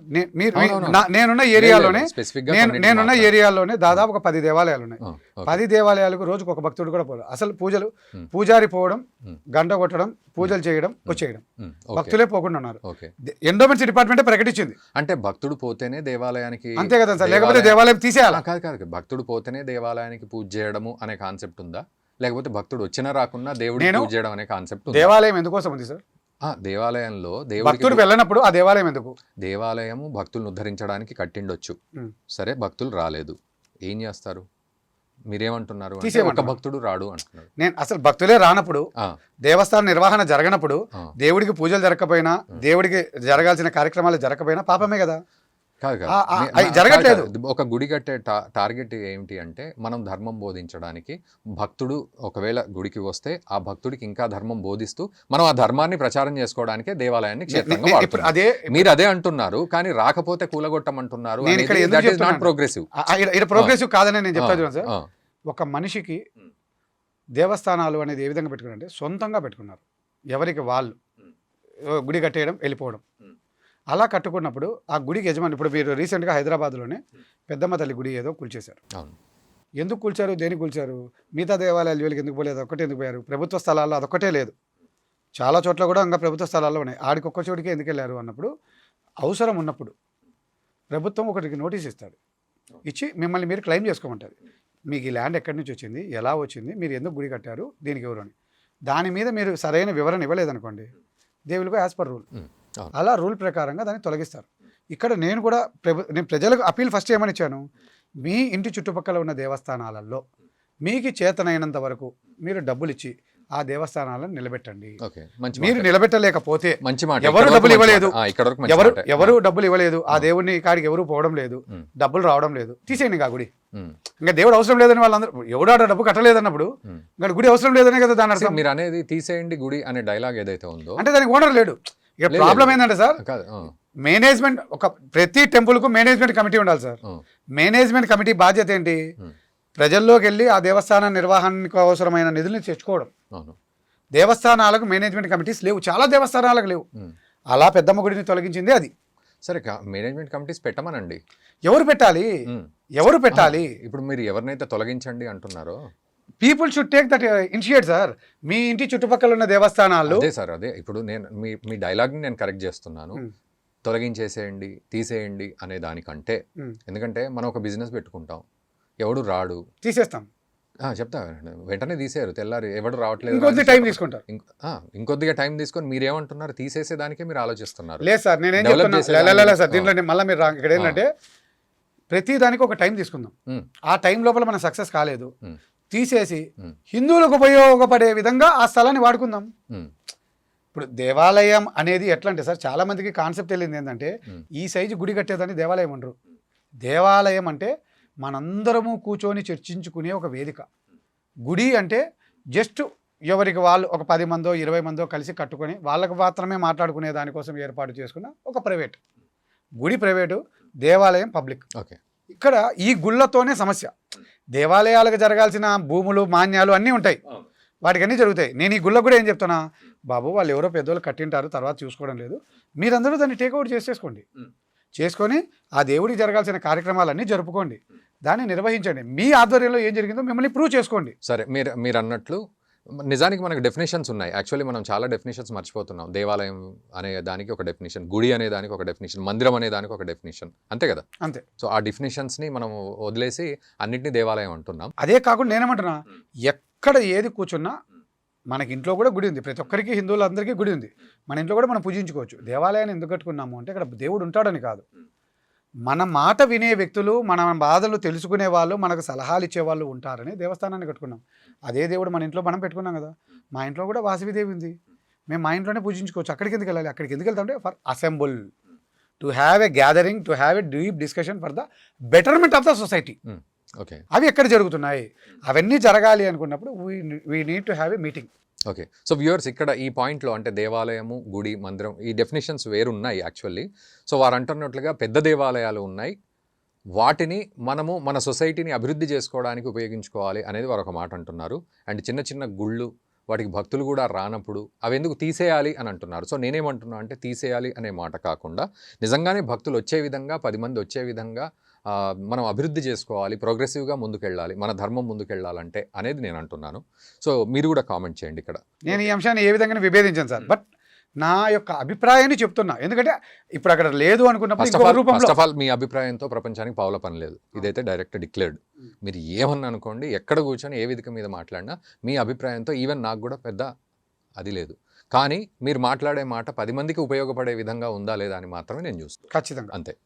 ఒకవేళ నా మాటలు 10 మందికి ఇబ్బంది కలిగించే విధంగా మీరు నన్ను ఖండించచ్చు, లేదండి ఇది తప్పు 100%. ఎందుకంటే నేను ఎప్పుడు ఏ సందర్భంలో కూడా 10 మంది హిందువులకు, ఇతర మతస్థుల నుంచి మనకి ఇబ్బంది రాకుండా, ఇతరులతో మనకు ఇబ్బంది ఉండకుండా ఉండాలనే దానికోసమే నేను పాటుపడతా. ఇక్కడ మీరు అతనితోటి ఒక వ్యవహారం చెప్పారు, వాసవి కన్యకా పరమేశ్వర్ విషయంలో ఒక వ్యవహారం చెప్పారు. సో నేను అతని పేరు కూడా అడగట్లేదు, దట్ ఈజ్ ఓకే. అండ్ దేవాలయాల విషయంలో ఈ పీఠాధిపతులు అయితే ఉన్నారో వాళ్ళు దీన్ని గనక చక్కగా చూసుకుంటే ధర్మం ముందుకు పోతుంది అంటున్నారు. సో దీంట్లో నాకేం పెద్దగా కాంట్రవర్సీ, 8 మంది ఏవైతే అధికారికంగా మనం స్వతంత్రానికి పరంపరగా వస్తున్న వాళ్ళే దీన్ని తీసుకోవాలి. ఓకే, ఇందులో కూడా నేనేం కాంట్రవర్సీ గురించి నేను మాట్లాడట్లేదు. సో కాంట్రవర్సీ అనేది ఎక్కడ ఉంది మీ దగ్గర? అసలు లేదు సార్, దే హ్యావ్ మేడ్. నా వీడియోలు నేను ఇప్పటి వరకు మాట్లాడిన వీడియోలలో దగ్గర దగ్గర 1 కోటి మంది చూశారు, అంటే వివిధ మాధ్యమాల ద్వారా. ఏ ఒక్కరు కూడా మీడియా ముందుకు వచ్చి ఇతను మాట్లాడింది తప్పు అని ఏ కుల సంఘం కానీ, ఏ మత సంఘం కానీ, విహెచ్పి కానీ, బజరంగ్ దళ్ కానీ, బీజేపీ కానీ, ఏ హిందూ సంఘాలు కూడా, స్వామీజీలు కూడా ఇంతవరకు ఖండీలేదు. అంటే నా మాట తప్పై ఉంటే, ఒకవేళ ఖండీకపోయినా ఒక్క కేసు కూడా నమోదు కాలేదు, ఒక్క ఫిర్యాదు కూడా రాలేదు. ఎందుకంటే if I have talk anything wrong, చట్టం తన పని తాను చేసుకుపోయేది కదా. ఎక్కడా నేను మాట్లాడలేదు. నేను రిఫార్మ్స్ని చెప్పాను. ఆ రిఫార్మ్స్ని వల్ల వీళ్ళ యొక్క వ్యాపారాలు దెబ్బతింటాయన్న ఉద్దేశంతో మా ఊర్లో ఉన్న కులాధ్యక్షుడు వీళ్ళు అందరూ పొల్యూట్ అయి మాట్లాడుకొని నాపై దాడి చేయించారు. ఓకే, అది నా మీద దాడి జరగడానికి వీళ్ళొక్కరే కాదు, కర్ణుడు చావుకు 100 కారణాలు అన్నట్టు నా మీద దాడి జరగడానికి వీళ్ళ వ్యాపారాలకు ఇబ్బంది కలుగుతుందని, వాళ్ళ మీద ఇబ్బంది కలుగుతుందని. నాకేమనిపిస్తుందంటే మీ అప్రోచ్, అంటే మీరు ప్రపంచానికి ఏదైనా చెప్పాలి అని అనుకుంటే ఒకటేంటంటే మీరు తప్పు చెప్పినా ఒప్పు చెప్పినా కన్విన్సింగ్గా చెప్పారనుకోండి, అది బాగుంటుంది. ఒకవేళ మీరు ఒప్పు చెప్పినా అది కన్విన్సింగ్గా చెప్పలేకపోయారనుకోండి, అది చాలా ఘాటుగా ఉంటుంది. ఒకవేళ తప్పు చెప్పి కన్విన్సింగ్గా చెప్పలేకపోతే, అంటే అవతల వాడికి అది తప్పు అనిపిస్తే ఇంకా 100% ఇది మొత్తం కంప్లీట్ డిస్ట్రాయ్ ఉంటుంది. సో మీకు ఈ 3rd కేటగిరీలో బాగా సార్ నేను అనేది అదే సార్, నేను తోపుని కాదు, నేనేమి రౌడీని కాదు, సామాన్యుణ్ణి. నేను తప్పు చేసి ఉంటే నా ఊర్లో వాళ్ళు కానీ, ఈ రాష్ట్రంలో ఉండేవాళ్ళు కానీ, ఈ దేశంలో ఉండేవాళ్ళు కానీ, ప్రపంచంలో ఉండేవాళ్ళు కానీ ఒక్కరైనా ఖండించారేమో చూపించండి. సరే, ఇప్పుడు అసలు ఎవరు ఇప్పటివరకు నన్ను నా వీడియోలు చూసిన వాళ్ళు, ఫేస్బుక్లో వీళ్ళు పెట్టిన ఈ తీవ్రవాదులు పెట్టిన ఆ తీవ్రవాదులు అనే పదాన్ని కూడా నేను ఎందుకు వాడుతున్నానంటే, who brings dispute between the people and religious are called terrorist. వీళ్ళని నేను టెర్రరిస్ట్ అనే అంట. నేను అన్న మాట 1 నిమిషం కాదు, నేను 50 నిమిషాలు మాట్లాడాను. 50 నిమిషాలు వీడియో చూడకుండా కేవలం ఆ 1 నిమిషం పెట్టారంటే వాట్ ఈస్ దేర్ ఇంటెన్షన్? తీవ్రవాదులు అని ఏ డెఫినేషన్తో అంటున్నారు? Who are going to disturbance the society are called terrorist. ఎవరైనా సమాజాన్ని విచ్ఛిన్నం చేసి అలజడులు సృష్టించాలనుకునేవాడు ఎవడైనా, అది హిందూ కానీ, క్రిస్టియన్ కానీ, ముస్లిం కానీ టెర్రరిస్ట్ కింద నేను భావిస్తా. సరే, ఇప్పుడు మీరేమన్నారు ఇందాక, రాముడు దేవుడు కాదు, కృష్ణుడు దేవుడు కాదు అన్నారు. సో సమాజం ఒక పద్ధతిలో నడుస్తోంది. అని తర్వాత నేను కూడా చాలా మాట్లాడాను. ఇఫ్ యూ మీ సిద్ధాంతాన్ని నేను చెప్తున్నా, మీ సిద్ధాంతం అంటే మీ ఫార్ములాని నేను చెప్తున్నా. మీరు ఏమంటున్నారు? రాముడు రాజు, కృష్ణుడు కూడా రాజ్యం వెళ్ళాడు, వాళ్ళు రాజులుగా చూడండి, మనుషులుగా చూడండి, కానీ దేవుళ్ళని కాదు అని ఎందుకన్నానంటే సార్, ఒక దేవుణ్ణి కలవడం ద్వారా ఎందుకన్నారు అనేది నేను అడగట్లేదు. అది ఇప్పుడు నేను అడగట్లేదు. నేను అడిగేది ఏంటంటే, సమాజం అంతా కూడా ఒక పద్ధతిగా రాముడి యొక్క ఆదర్శాలను దేవుడి రూపంలో, భక్తుడి రూపంలో కొలుస్తూ కన్విన్సింగ్గా ప్రశాంతంగానే వెళ్తున్నారు. ఈవెన్ కృష్ణుడిని కూడా తీసుకొని కన్విన్సింగ్గా ప్రశాంతంగానే వెళ్తున్నారు. ఇక్కడ మీరు వాళ్ళు దేవుళ్ళు కాదు అనే మాట, మరి దీన్ని టెర్రరిజం అంటారా, లేకపోతే మీరు అన్నందుకు బాధపడి వాళ్ళు ఏదో రకంగా రియాక్ట్ అయినందుకు టెర్రరిజం అవుతుంది? అది మీకు ఇది అంటే మీరు దేవుళ్ళు, ఇప్పుడు దేవుడిని దండం పెట్టుకునే వాడి దగ్గరికి పోయి వెనక నుంచి మీరు గల్లాలాగి వీడు దేవుడు అంటే చెప్తున్నా, మీరు మెథడాలజీ మీరు అట్లానే ఏంటంటే మీరు దండం పెట్టొద్దు, వాళ్ళు దేవుళ్ళు కాదు అని అంటున్నారు సార్. ఈ పదం దానికి వాళ్ళు రియాక్ట్ అయ్యారు. ఈ భూమి మీద నేను ఒక్కనే అన్నాను. అది ఇప్పుడు ఎవరెవరు అంటున్నారో అంటే ఇక్కడ లాజిక్ ఏంటంటే, నేను ఒక్కడనే ఈ పదం వాడలేదు. ఈ పదాన్ని పీఠాధిపతులుగా చెప్పబడుతున్న వాళ్ళందరూ కూడా చెప్పారు. ఎంతో మంది ప్రవచనకర్తలు కూడా చెప్పారు. ఎంతో మంది మేధావులని చెప్పే వాళ్ళు కూడా చెప్పారు. బట్ నా మీద మాత్రమే ఎందుకు నేనేమో అంతకంటే వివాదాస్పదంగా నేనే మాట్లాడలేదు ఎక్కడ కూడా. వీళ్ళకి ఏంటంటే, నేను చెప్పే మాటలు వీళ్ళు ఏ నినాదాన్ని ఎత్తుకొని ఇప్పుడు కొత్తగా జనాలకు రుద్దాలనుకుంటున్నారో వాళ్ళకి అది ఇబ్బంది అవుతుంది. నేను అంటున్నది ఏంటి, అయ్యా మనకు ఆల్రెడీ ఇన్ని దేవాలయాలు ఉన్నాయి, ఇంతమంది దేవుళ్ళు ఉన్నారు, వీళ్ళనే కొలిచి మనం ఏకమవుదాం. వీళ్ళని మీరు ఎందుకు ఇప్పుడు కొత్తగా నినాదాన్ని తీసుకుంటున్నారు? ఇక్కడ ఫెయిల్ అయింది ఎవరు అంటే, ఈ 8 మంది పీఠాధిపతులు ఎవరైతే ఉన్నారో ఆ దేవుణ్ణి బయటికి తీసుకురావడంలో వీళ్ళు ఫెయిల్ అయ్యారు. పీఠాధిపతులు ఇండియాలో ఉన్న పీఠాధిపతులు అందరూ ఫెయిల్. ఏ రకంగా? ఇప్పుడు ఆ దేవుళ్ళు ఏం చేశారో జనాలకు తెలియదు. ఇప్పుడు మీరు శివాలయాలకు వెళ్ళారనుకోండి, శివుడు దేవుడు, ఓకే, ఆయన ఏం సాధించాడు, ఏం చేశాడు ప్రజలకు అనేది ఎక్కడైనా శివాలయాల్లో చెప్తారేమో చెప్పండి. వైష్ణవాలయాలకు వెళ్ళండి, ఆయన అది ఏం చెప్పరు. వినాయకుడి గుడికి వెళ్ళండి, ఆయనది చెప్పరు. అయ్యప్ప స్వామి గుడికి వెళ్ళండి, ఆయనది చెప్పరు. సాయిబాబా గుడికి వెళ్ళండి, ఆయన చెప్పరు. వెళ్తానే మీ పేరుతో ఒక అర్చన చేస్తారు, డబ్బులు తీసుకుంటారు, పంపించేస్తారు. ఓకే. మనకి ఆ దేవుళ్ళ గురించి ఏం చేశారో, ఆ దేవుళ్ళు సాధించిన ఘనకార్యాలు ఏంది, ఆ దేవుళ్ళు సాధించిన గొప్పతనాలు ఏంది మనకు తెలుసా? సో ఎవరు చెప్పడం లే. కాదు విమర్శించండి మీరు 100% నేను విమర్శించండి. చేసింది కన్స్ట్రక్టివ్ క్రిటిసిజం అంటారు కదా, సో ఆ రకంగా మీరు అన్నది 100% కరెక్ట్. ఎందుకంటే ఇప్పుడు మదర్సాకి వెళ్తే వాళ్ళ ధర్మం వాళ్ళు బోధించుకుంటున్నారు, వాళ్ళ మతం గురించి వాళ్ళు బోధించుకుంటున్నారు. లేకపోతే ఇంకో చోటికి వెళ్తే వాళ్ళు చక్కగా బోధించుకుంటున్నారు సండే క్లాసులు పెట్టి. గుళ్ళకు పోతే మీరు అన్నట్టు అర్చన చేసి ప్రసాదం పెట్టి తీర్థం పెట్టి గంట కొట్టి పంపించేస్తున్నారు. ఇది ఓకే. ఒక్కోసారి నాకు కూడా అనిపిస్తుంది, దేవుడి గురించి ఎవరు చెప్తారు మనకి? స్కూల్లో చెప్పట్లేదు, కాలేజీల్లో చెప్పట్లేదు, డాక్టరు చెప్పట్లేదు, నాకు ఉద్యోగం చేసే చోట చెప్పట్లేదు. పోతే అయ్యగారు కూడా ప్రసాదం పెట్టి పంపిస్తున్నారు. మరి దేవుడి గురించి నేను తెలుసుకోవడం ఎట్లా అనేది నాకు ఉంది. ఫెయిల్ అంటే ఏంటంటే ఇది క్వశ్చన్. ఇన్స్టిట్యూట్ అనేది ఏంటంటే సార్, ధర్మానికి ఇన్స్టిట్యూట్ ఏంటంటే పీఠం. ఎక్కడైతే పీఠాధిపతులు అన్నీ ఉంటారో వాళ్ళు ఆ దేవుణ్ణి వ్యాప్తి చేస్తూ, ఆ దేవుడి యొక్క గొప్పతనాన్ని చెబుతూ, ఉపాధి అవకాశాలను చూపించి తయారు చేసేవాడిని పురోహితుడు అంటారు. సరే, ఇప్పుడు వీళ్ళు ఎవరైతే పూజారులు ఉన్నారో వాళ్ళు పురోహితులు కాదు, పూజారులు. వాళ్ళకు పూజ చేసి పంపించడం మాత్రమే తెలుసు. పూజారి వేరు, పౌరోహిత్యం చేసేవాళ్ళు వేరు. పురోహితుడు అంటే ఎవరు అంటే అక్కడి నుంచి వస్తారు చూసారా, ఆ పీఠం ద్వారా ఆ ధర్మం అంటే అందరి మంత్రాలు ఒకటి కాదు. శివుడికి ఉండే మంత్రాలు వేరు, వెంకటేశ్వర స్వామికి ఉండే మంత్రాలు వేరు, అయ్యప్ప స్వామికి ఉండే మంత్రాలు వేరు, అన్ని వేరు. వాళ్ళ నుంచి వస్తే మీకు కావాల్సిన చరిత్ర చెప్పగలరు. ఈ పూజారులకు మీరు శివాలయాలకు వెళ్ళి శివుడి గురించి అడగండి, వాళ్ళకే తెలియదు. నేను ముందు ఫోన్లు చేసి అడిగాను చాలా మంది దేవాలయాలకు, ఆయన రాముడి ఆలయంలో దేవుడు, ఏమండి రాముడు దేవుడా కాదా, ఇలా చేశారు కదా, ఇలా చేశారు కదా, ఇలా చేశారు. నన్ను అడిగేదని నాకేం తెలియదు, నన్ను వదిలేయన్నా అన్నాడు. ముగ్గురికి ఫోన్ చేశా, ముగ్గురు మాకు తెలియదు అన్నారు. అప్పటికి నేను ఎవరిని అడగాలి? ఇప్పుడు మీరు ప్రశాంతంగా ఉన్న సొసైటీని రాముడు దేవుడా కాదా అని క్వశ్చన్ అడుగుతూ మీరు దాన్ని, నేను రాముడు దేవుడా కాదా అని ఎందుకు అడుగుతున్నాను అనే నినాదం ఒకటే సార్. ఈ మధ్య కాలంలో మాత్రమే కొన్ని నినాదాలు తీసుకున్నారు. ఇప్పుడు జై శ్రీరామ్ అని, జై శ్రీకృష్ణ అని నినాదాలు తీసుకోవడం వల్ల నాకు వచ్చిన అభ్యంతరం ఏంటంటే, మనం ఒకవేళ ఇప్పుడు నాకు ఆయన మీద అంత ఒపీనియన్ లేదు, అంటే అతను ఒక మంచి రాజు ఆడి వరకు ఉంది. ఇప్పుడు మీరు అట్లా అన్నారు కదా ఇందాక, అన్నప్పుడు మళ్ళీ ఇంకా రకరకాల ప్రశ్నలు వస్తూ ఉంటాయి మీకు. అయితే మరి మీరు ముస్లింలను అలాగే అడుగుతారా? అడిగాను. అంటే ఇట్లాంటి ప్రశ్నలన్నీ వస్తూ ఉంటాయి, ఎందుకు రాముడు దేవుడు కాదనే దాడి చేస్తున్నారు అని చెప్పి. నేను అదే ఇప్పుడు చాలా మందికి తెలియదు ఏంటంటే సార్, నాకు ఫోన్ చేసి దూషణలు చేసిన వాళ్ళకందరికీ, నీకు దమ్ము లేదేమో నాయనా, నీకంటే కొన్ని వందలు కాదు కోట్ల రెత్తు దమ్ము నాకుంది. నేను చేసిన వీడియో నువ్వు బాగా చూసి విమర్శించే దానికి స్కోప్ ఉంది అని అనుకుంటే నువ్వు నాకు ఫోన్ చేసావు కదా, అప్పుడు మాట్లాడు అన్న. 100 మంది అంటే నాకు చేసిన వాళ్ళు ఫోన్లు చేసి నన్ను ట్రోల్ చేసిన వాళ్ళందరూ తీవ్రవాదులు. ఆ తీవ్రవాదులకు నీ అమ్మ నీ అక్క నీ యాలి తప్ప, వీడు క్రిస్టియన్కి పుట్టినాడు, వీడు సాయిబుకి పుట్టినాడు, వీళ్ళ అమ్మ అదంట, వీళ్ళ నాయన ఇదంట, ఇది ఇదంట అనే చేశారంటే వీళ్లకు రాముడు కానీ కృష్ణుడు కానీ అది నేర్పించినట్టున్నారు. మళ్ళీ అక్కడికి వెళ్ళక, ఎందుకంటే నువ్వు జై శ్రీరామ్ అని నాతో ఫస్ట్ మాట్లాడేటప్పుడు జై శ్రీరామ్ అంటాడు, నమస్కారం అండి అంట, ఏ కొడుకు అని విట్టన్నావే అంటాడు. అంటే ఇప్పుడు వాళ్ళకి రాముడు నేర్పించింది అదేనా?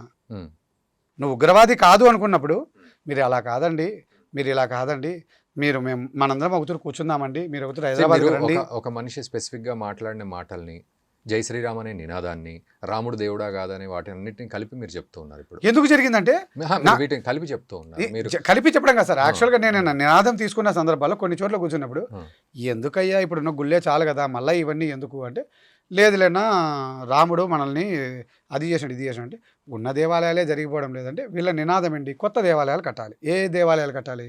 రాముని దేవాలయాలు, కృష్ణుని దేవాలయాలు కొత్తవి కట్టాలి. కొత్తవి కడితే ఎండోమెంట్స్లోకి పోవు, అవి ఒక బిజినెస్. ఇప్పుడు మీరు ఉదాహరణకు అయోధ్యలో రామాలయం కట్టారు, రామాలయానికి మీరు డబ్బులు ఇవ్వండి, మిమ్మల్ని సభ్యులుగా తీసుకుంటారు చూద్దాం. తీసుకోరు, నాకు అవసరం లేదు సభ్యుడు. అంటే మీకు రాముడు నమ్మకం ఏమంటున్నా, అయ్యా నేను డబ్బు ఇస్తాను, భక్తి ఇంపార్టెంట్. సార్ నేను భక్తి అంటే ధర్మం ఒక్కడం ఒక్కడే కాదు, ధర్మం ఇంపార్టెంట్, ధర్మం నడవాలి. నేనేమంటున్నా, అయ్యా మీరు ఏదో చెప్పండి, నేను దాన్ని ఆచరిస్తాను, డబ్బు కడతాను, నన్ను సభ్యుడిగా తీసుకోండి. సభ్యుడు నాకు కావాలి, because I am a member. నాకు ఇస్కాన్ లో కూడా నేను డబ్బు కడతా, నన్ను సభ్యుడిగా అంటే ఏంటి, సభ్యుడిగా అంటే అధికారికంగా కావాలి. అదే నేను అదే అంటున్నా, డబ్బు కట్టిన ప్రతి ఒక్కడికి సభ్యత్వము అధికారికంగా సభ్యుడిగా. మళ్ళీ అంటే మీరు ఇతర మతాల్లో లేదంటారా అది పది? ఇప్పుడు మీరు చర్చికి వెళ్ళండి, ఆ చర్చిలో హక్కుదారుడు అతను. మీరు మసీదుకి వెళ్ళండి, అతను ఆ మసీదులో హక్కుదారుడు. మళ్ళీ ఏ దేవస్థానంలో హక్కుదారుని? మీరు హిందూ అని మీరు చెప్తున్నారు, హిందూ అనే దానికి మీ కాడ ఏ విధమైన సర్టిఫికేట్ ప్రభుత్వం ఇచ్చేది కాకుండా మీ కాడ ఏం సర్టిఫికేట్ ఉంది? సో అంటే ఎట్లా ఉండాలని మీరు అనేది, దేవస్థానంలో మీరు ఎప్పుడైతే సభ్యుడిగా ఉంటారో మీరు హిందుత్వాన్ని ఆచరించినట్టు. హిందుత్వం అనేది ఆ దేవస్థానం సర్టిఫికేట్ వేస్తే he is member of our temple. అప్పుడు నన్ను అందరూ ఒప్పుకుంటారు కదా నేను హిందూ అని. సో అంటే మీరు అనేది ఇక్కడ స్ట్రక్చరైజ్ చేయమంటున్నారు. అన్ని కూడా స్ట్రక్చర్ అంటే ఎంత సిస్టమేటిక్ గా ఉండాలి అంటే అంత సిస్టమేటిక్ గా హిందూ దేవస్థానాల్ని నిర్మించుకుందాం. పీఠాధిపతి అనేది పరంపర కాదు. ఇప్పటికి ఏదైతే జరిగిందో ఈ దేవస్థానం తరపున ఉన్న అందరం కూడా ఆ పీఠాధిపతిని ఎన్నుకుందాం. పోపుని ఎవరైతే ఎన్నుకుంటున్నారో మిగతా మతాలు ఎట్టయితే ఎన్నుకుంటున్నాయో పరంపర అనే పదాన్ని కూడా ఎన్నిక జరుపుకుందాం. ఓకే, ఇక్కడ నాకు ఇంకొక డౌట్ వస్తుంది మీరు మాట్లాడినప్పుడు. సెక్యులర్ అనే ఇదిగా మనం వెళ్తున్నాం, డెమోక్రసీ అనే ఇదిలో వెళ్తున్నాం. సో అంటే మనం ఏం మాట్లాడినా కూడా ఇప్పుడున్న పరిస్థితి ప్రకారం మనది హిందూ దేశం కాలేదు. పోనీ పీఠాధిపతులు మఠాధిపతులు వీళ్ళు పాలిటిక్స్లోకి ఎంటర్ అవ్వలేదు. పాలిటిక్స్ ఎందుకు సార్? కాదు మరి మనం నడవాలంటే ఒక చట్టము రాజ్యాంగము అనే పద్ధతిలో వెళ్తున్నాం. ఇప్పుడు మీరు అన్నదా నేను చెప్తా సార్. ఇక్కడ మసీదులకు చర్చిలకు ఏం చట్టం లేదు. ఇక్కడ వాళ్ళలో కూడా వాళ్ళకు వక్ఫ్ బోర్డు ఉంది, క్రిస్టియన్ బోర్డు ఉంది, పెట్టేసుకున్నారు. హిందువులకు ఏం బోర్డు ఉంది అంటే ఎండోమెంట్స్ ఉంది. ఎండోమెంట్స్ అన్ని దేవస్థానాలకు సంబంధం లేదు. అది కూడా గవర్నమెంట్ ఆధ్వర్యంలో ఎండోమెంట్స్ కొన్ని టెంపుల్స్ కే అంటే 100 టెంపుల్స్ ఉంటే అందులో 30-40 ఎండోమెంట్స్. మిగతా 70 నా డౌట్ మిగతా 70 కూడా పోవాలి. మీరు ఎండోమెంట్స్ కే అన్ని తీసుకోవాలి అంటున్నారా, లేకపోతే ఎండోమెంట్స్ కూడా పక్కన పెట్టేసి మిగతా వాటిలాగా సపరేట్ ఆర్గనైజేషన్? ఎండోమెంట్స్ అనేది ఏంటంటే ఇట్ ఈస్ ఓన్లీ ఎస్టాబ్లిష్మెంట్, మనల్ని అందరినీ కలిపే ఒక డిపార్ట్మెంట్. ఎన్నికలు ఇప్పుడు మీరు పోటీ చేయాలి, మీరు ఎన్రోల్ చేసుకోవాలి, మీకు డబ్బులు లెక్కచాలు చెప్పాలి. వాళ్ళు ఎవరు? ఇప్పుడు మీరు గవర్నమెంట్ ఆఫీస్ ఏ విధంగా అయితే మీరు అడిగిన ప్రతిదానికి జవాబు చెప్తుందో ఎండోమెంట్స్ డిపార్ట్మెంట్ ద్వారానే ఇవన్నీ జరగాలి. Endowments department must and should. Endowments డిపార్ట్మెంటే కానీ లేకపోయి ఉంటే ఈ దేశంలో ఏ భూములు ఉండేవి కాదు దేవస్థానాల్లో. రైట్ వ్యూవర్స్, ఇక్కడ మీరు కామెంట్ చేయొచ్చు. అంటే ధర్మం నిలబడాలి అంటే ఖచ్చితంగా ఇవన్నీ మెయింటైన్ అవ్వాలంటే ఎండోమెంట్స్ ఉండాలి, ఎండోమెంట్స్ ఆధ్వర్యంలోనే గుళ్ళన్నీ కూడా ఉండాలి, దేవాలయాలన్నీ కూడా అంటున్నారు. సో మనం ఇప్పుడు సమాజంలో మనం పోరాటం చూస్తున్నాం. ఎండోమెంట్స్ ఆధిపత్యం నడవకూడదు, ఎందుకంటే అది నడవడం వల్ల ధర్మం అనేది దెబ్బతింటోంది అనేది ఒక గొడవ నడుస్తోంది. సో దీని మీద మీ కామెంట్ ఏంటి అనేది ఖచ్చితంగా కామెంట్ చేయండి. ఇక్కడ కంటిన్యూ సార్. ఇక్కడ దీంట్లో నేను కోరుతున్నది ఏంటంటే సార్, ఎండోమెంట్స్ డిపార్ట్మెంట్ ఎన్నికలు జరుపుతుంది. అంటే ప్రతి ఒక్కరి మున్సిపాలిటీలో ఎన్నికలు ఏ విధంగా అయితే జరుగుతాయో, ఎన్రోల్మెంట్ జరిగి పాలన అంతా చేస్తారో, చైర్మన్ ఎట్లయితే ఉంటాడో దీనికి చైర్మన్ ఉంటాడు. ఈ దేవస్థానానికి చైర్మన్ ఉంటాడు. కానీ ఈ దేవస్థానానికి చైర్మన్ ఉన్నా ఇతని పైన ఎవరు ఉంటారు అంటే పీఠాధిపతి. పాలన అది డబ్బు ఖర్చు పెట్టేదానికి ఎన్నికలు, సమస్యల నిర్వహణ ధర్మాన్ని బోధించేదానికి ఒక పురోహితుడు. ఆ పురోహితుడు ఎవరి ద్వారా రావాలి? ఆ పీఠం నుంచి మాత్రమే రికమెండ్ కావడాలి. ఓకే, అప్పుడు ధర్మం ఆయనకు తెలుసు. ఆయన చెప్పినప్పుడు నీకు సమస్య వచ్చిందని ఆయనకి వెళ్ళినప్పుడు పీఠాధిపతి అంటే ఏం లేదు సార్, సర్వజ్ఞాని.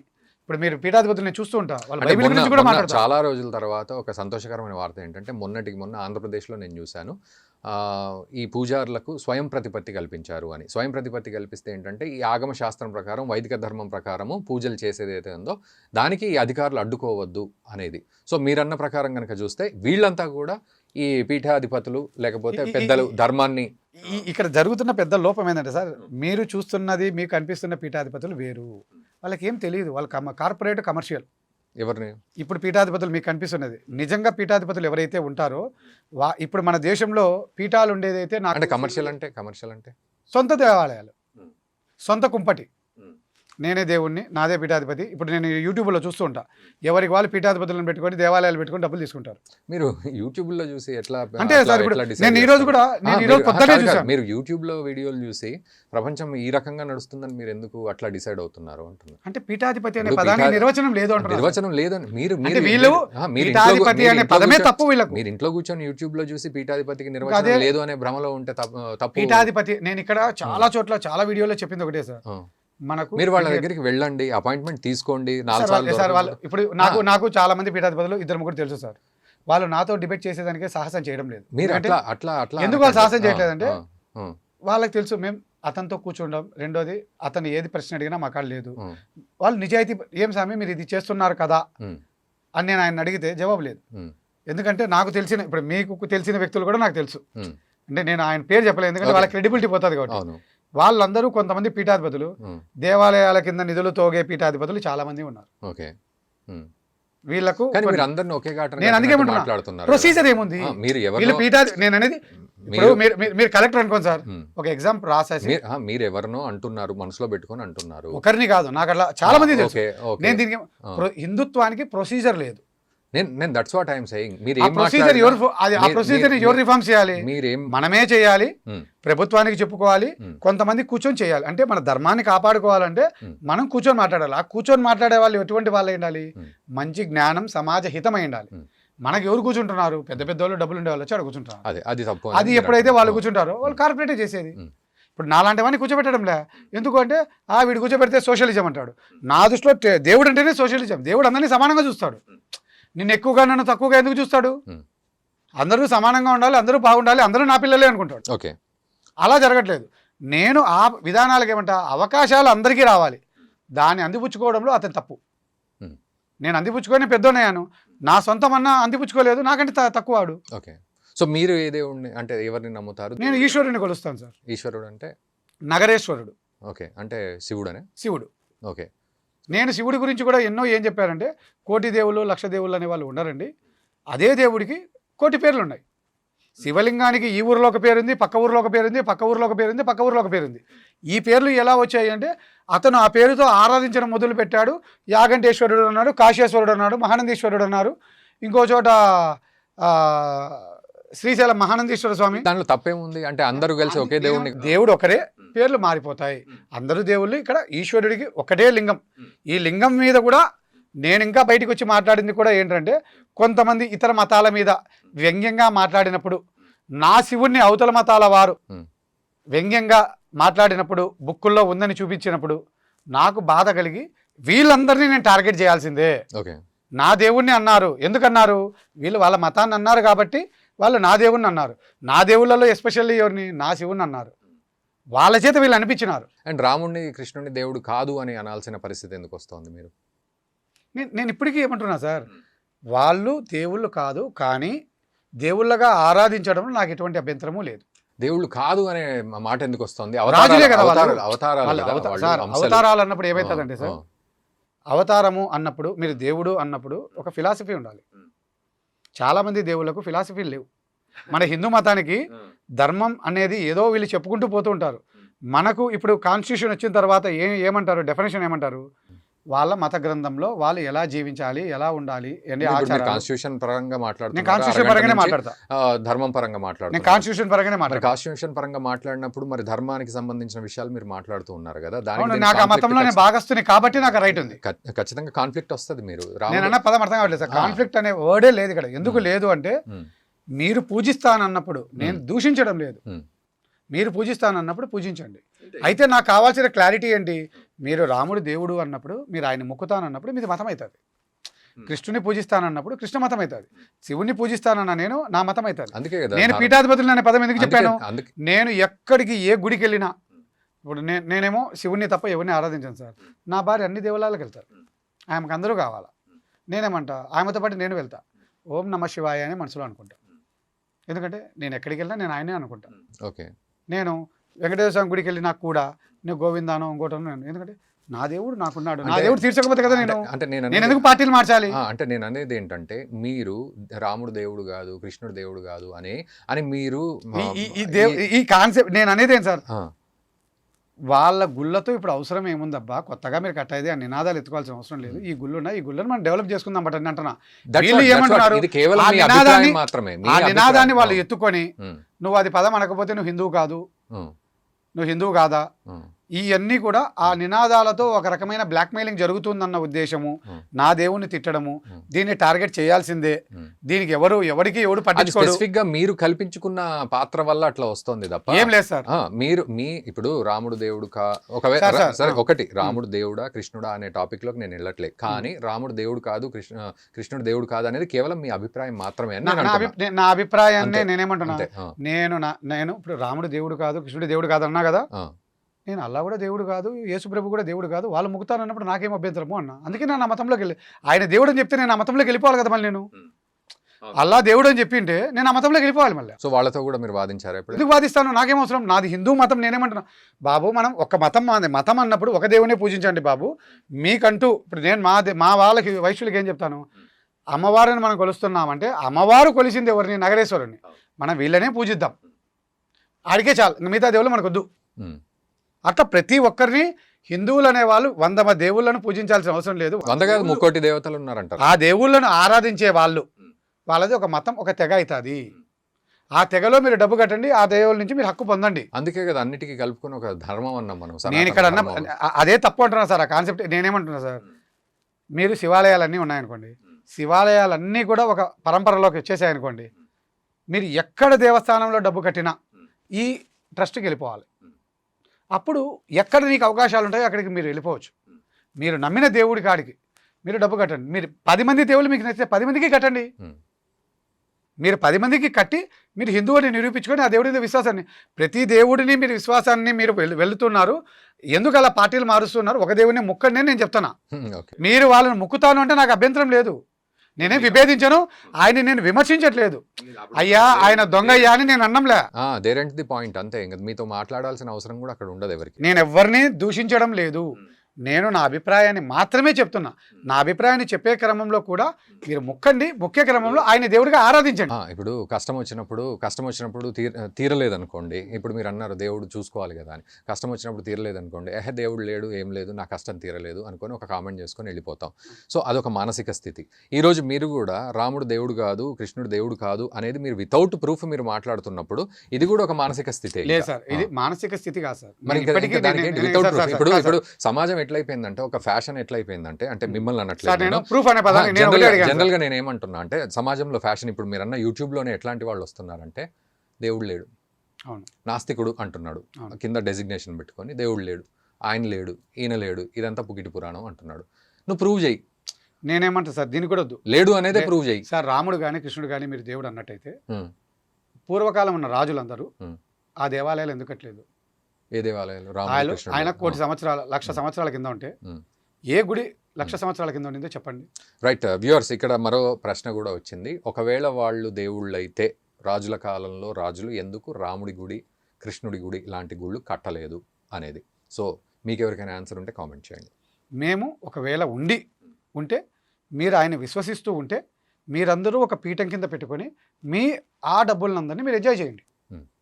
నా వర్షన్ ఎంతసేపు మీకంటూ ఒక గ్రంథం ఉండాలి. గ్రంథం అనే పదానికి ఏమంటే, భగవద్గీత గ్రంథం సూపర్గా ఉంది, నేను దాన్ని విభేదించాను. కృష్ణుడు ఏం తప్పు చెప్పలేదు, ఇంకొకరు ఏం తప్పు చెప్పలేదు, అన్నీ బాగానే ఉంటాయి, అన్నీ నేనేం దాన్ని విభేదించాల్సిన అవసరం లేదు. నేనేమంటున్నా, హిందువులు గ్రంథం అని చెప్పబడాలి అన్నప్పుడు మనం కొన్ని రూల్స్ రాసుకోవాల్సిన అవసరం ఉంది. ఏ కట్టుబాట్లలో ఉండాలి. వీళ్ళేమంటారు, ఆ బుక్కుల్లో ఉంది, ఈ బుక్కులో, ఎవరికి తెలుసండి? నేనైతే ఇంతవరకు భగవద్గీతనే చూడలేదు. మా నాయన వాళ్ళు చూసింది లేదు, మా నాయన వాళ్ళ ఇంట్లో లేదు. రాముడి గుడి, రాముడి పటము లేదు, కృష్ణుడి పటము లేదు మా నాయన కాలంలో, వాళ్ళ కాలంలో లేదు. మా ఇంట్లో ఉన్న పటాలు ఏంటి? శివుడి పటాలు ఉన్నాయి, వీరభద్రస్వామి పటాలు ఉన్నాయి, ఈ శివుడి పరంపర ఉన్న పటాలే ఉన్నాయి మా ఇంట్లో. కాబట్టి నేను వాళ్ళే అంటున్నా. ఇప్పుడు కొత్తగా అందరినీ తీసుకొచ్చి ఈ దేవుడు వచ్చినాడు, సాయిబాబా వచ్చినాడు, అయ్యప్ప స్వామి వచ్చినాడు అని ఇప్పుడు అన్నీ పెట్టుకున్నారు. మళ్ళీ వీళ్ళందరూ కొత్త దేవుళ్ళు కదా అని నేను అంటున్నా. వీళ్ళందరూ కొత్త. మీరు 30 ఏళ్ళ 40 ఏళ్ళ కిందకి పోతే ఎప్పుడున్నారు వీళ్ళందరూ? ఎప్పుడు గుళ్ళు ఉన్నాయి వీళ్ళకి ఎక్కడ గుళ్ళు లేవు కదా. వచ్చాయి, అయితే నేను విభేదించను. మొక్కుతారంటే మొక్కండి. అయితే ముఖ్య క్రమంలో మీరు కానుకలు ఇచ్చినప్పుడు తిరిగి ఆ దేవుడు ఏమిస్తారో అడగండి. దేవుడి మాటన డబ్బు తీసుకొని ఉన్న వాళ్ళను, అయ్యా నేను ఈ దేవుడిని విశ్వసించాను, నాకు కష్టం వచ్చింది, ఆనందం వచ్చినప్పుడు నేను ఇచ్చిన, ఇప్పుడు నాకు కష్టం వచ్చింది, ఏ విధంగా తిరిగి సహాయం చేస్తారు అని ఈ దేవుడినే కాదు, ఈ పక్కన ఉన్న ఈ 2 మతాల దేవుళ్ళను కూడా ప్రశ్నించమని అడుగుతున్నాను నేను. ఎందుకు అంటే, మీరు డబ్బు కడుతున్నది బాకీగా కట్టట్లేదు, బాధ్యతగా కట్టినప్పుడు ఆ బాధ్యత ఆ దేవుడు తిరిగి మనకి ఇవ్వాల్సిందే. అది ఏ మతంలో అయినా సరే, మీరు మతానికి డబ్బు కట్టారు, మళ్ళీ తిరిగి మతం కూడా ఇవ్వాలి కదా. ఏ రూపంలో సాయం చేస్తుందో చూపించండి. అది అందరినీ నేను అడుగుతున్నా. ఓకే, అంటే మీరు ఆ దేవుడు ఏ రూపంలో సాయం చేస్తున్నాడు అనే ప్రూఫ్ కావాలి మీకు. నేను ప్రూఫ్ అడగట్లేదు సార్, సమాధానం ప్రతి ఒక్కరిని అడగమంటున్నా. ఇప్పుడు కష్టాలు ఉన్నాయని అందరూ ప్రభుత్వాన్ని అడుగుతున్నారు. ప్రభుత్వం ఎవరు సార్ అంటే, నా డబ్బుల్ని తీసుకుపోయి వాళ్ళకి ఇచ్చేస్తావా? ఎందుకు ఇస్తుంది నా డబ్బుల్ని ఎత్తుకుపోయి వాళ్ళకు? ఎవరికి? హిందువులకు కానీ, ముస్లింలకు కానీ, క్రిస్టియన్లకు కానీ ఎందుకు ఇస్తారు? వాడి కర్మకు వాడే కదా బాధ్యుడు. అవును. మళ్ళీ నా డబ్బు ఎందుకు ఎత్తుకుపోయి వాళ్ళకి ఇస్తున్నారు? వాళ్ళ కోసమని నా మీద పన్నులు ఎందుకు ఇస్తున్నారు? ఆ డబ్బులు కట్టాల్సింది, ఆ బాధ అడగాల్సింది ఆ దేవుణ్ణి కదా. పోయి అడుగు ఆ దేవుణ్ణి. నువ్వు నమ్మిన దేవుడిని పోయి నువ్వు అడుగు, దేవుడా నాకు ఈ కష్టాన్ని నువ్వు ఎందుకు ఇచ్చినావు, నువ్వే కదా బాధ్యుడివి, నాకు చెయ్యని. ప్రభుత్వాన్ని ఎందుకు అడుగుతున్నావు? ప్రభుత్వం నీకు నాకు కొట్లాడ రాకుండే కదా ఉండేది. కొట్లాడుకోకుండా ఉండేదానికి వనరులను సమానంగా అందరికీ ఇచ్చేదానికోసమే ఉంది. మళ్ళీ ఇవన్నీ ఎందుకు తీసుకుంటున్నారు మీరు? ఇది తప్పు. ఈ తప్పుకు ఒక కారణం ఎవరు? పీఠాధిపతులందరూ జ్ఞానాన్ని బోధించి, బాబు నువ్వు ఇట్లా కాకుండా వ్యవసాయం చేసుకోపో, మన కాడ ఇంత భూమి ఉంది, నువ్వు ఆవుల్ని కాసుకోపో, నువ్వు గొర్రెల్ని కాసుకోపో, నువ్వు కోళ్ళని కాసుకోపో, నువ్వు పాలు అమ్ముకోపో, నువ్వు టెంకాయలు అమ్ముకోపో అని రకరకాల ఉపాధి చూపిస్తుంది కదా. ప్రతి కులం నుంచి దేవస్థానంలో సభ్యులు కాండి. ఆ, ఇప్పుడు దేవాలయంలో వెనకట జరిగింది ఇదే కదా. అందుకే ఆ అన్ని కులాల పరంపర వాళ్ళు- ఎందుకు పోయింది? అదే అన్ని కులాల వాళ్ళు బతికింది ఇట్లాగే కదా. అదే రావాలని నేను కోరుకుంటున్నా. అది రావాలని కోరుకోవడం అది తప్పలేదు. రావాలంటే ఏ విధంగా రావాలి? దేవాలయం త్రూ సెంట్రిక్, మెంబర్షిప్. ఎగ్జాక్ట్లీ దేవాలయం సెంట్రిక్ గా ఇది వరకు నడిచింది పాలిటిక్స్ సార్, పాలిటిక్స్ మీన్స్ ఎక్కడ మనీ ఉంటుందో అక్కడ పాలిటిక్స్ ఉంటాయి సార్. ఇప్పుడు ఇక్కడ పాలిటిక్స్ అంటున్నాను, ఇది చెత్త పాలిటిక్స్, చీప్ పాలిటిక్స్. ఇక్కడ ఎంత ఉంది అనుకుంటున్నారు? ప్రభుత్వానికంటే ఎక్కువ డబ్బు ఉంది దేవాలయాలు కాడ. ఆ డబ్బు ఎవరిది? నీది కాదు నాది కాదు కాబట్టి ప్రభుత్వం దాన్ని తీసేసుకుంటుంది.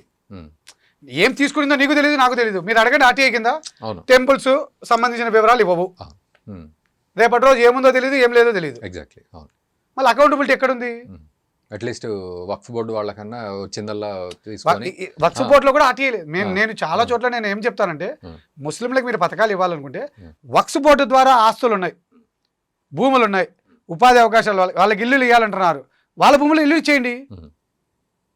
అడవిలో అయినా వాళ్ళు ఉండగలరు, మీలాగా మనలాగా కాదు. వాళ్ళు కష్టపడి బతికే వాళ్ళు. ఎవరిని నేను నిజంగా కొన్ని విషయాల్లో ముస్లిమ్స్ నేను చాలా అభినందిస్తా. ఎంత కష్టాల్లో ఎన్ని చోట్ల అడవిల్లో పెట్టినా కూడా వాళ్ళు బతకగలరు. వాళ్ళకి ధైర్యం ఎక్కువ. వాళ్ళ ధీమా ఏంటి? నా అల్లా నన్ను కాపాడుతాడు అని మొండిగా వెళ్ళిపోతారు. వాళ్ళ ధైర్యమో వాళ్ళ నమ్మకమో అది నేను వాళ్ళని విమర్శించలేను. మనకు ఆ నమ్మకం ఉండదు. ఈ నుంచి వెళ్ళేటప్పుడు హనుమాన్ ఇంకా ఎంతమంది దేవుళ్ళు ఉంటారో అందరినీ మనం కోరుకుంటాం. వాళ్ళు ఒక్కరినే కోరుకొని ధైర్యంగా నిలబడుతున్నారు. అలా మనం లేము. వాళ్ళ వక్స్ భూములు ఉన్నాయనుకోండి, వక్స్ భూముల్లో వాళ్ళకి ఇచ్చేసారనుకోండి, వాళ్ళు ఒక కొత్త నగరాన్ని నిర్మించుకుంటారు, వాళ్ళు మసీదులు కట్టుకుంటారు. మనకేమి ఇబ్బంది? వాళ్ళ ఏరియాలో మసీదు ఉంటే మనకేంటి? మరి ఇప్పుడున్న సమాజంతో ఏమిటి ప్రాబ్లం మీకు? సరే, రాముడు కృష్ణుడు దేవాలయాలు వీళ్ళే కాదు సార్. నాకు ఈ సమాజంలో వచ్చిన కాన్ఫ్లిక్ట్ ఎక్కడొస్తుంది అంటే, ఎవరైతే టీవీల ముందుకు వచ్చి మాట్లాడుతూ కొన్ని చేస్తున్నారో దీంట్లో నేను కొందరు హిందువులను, ముస్లింలను, క్రిస్టియన్లను కూడా నేను విభేదిస్తాను. అయ్యా, మీరు చర్చిలు కట్టాలన్నా, మసీదులు కట్టాలన్నా, దేవాలయాలు కట్టాలన్నా ఓ ప్రొసీజర్ ప్రకారంగానే వెళ్ళాలి.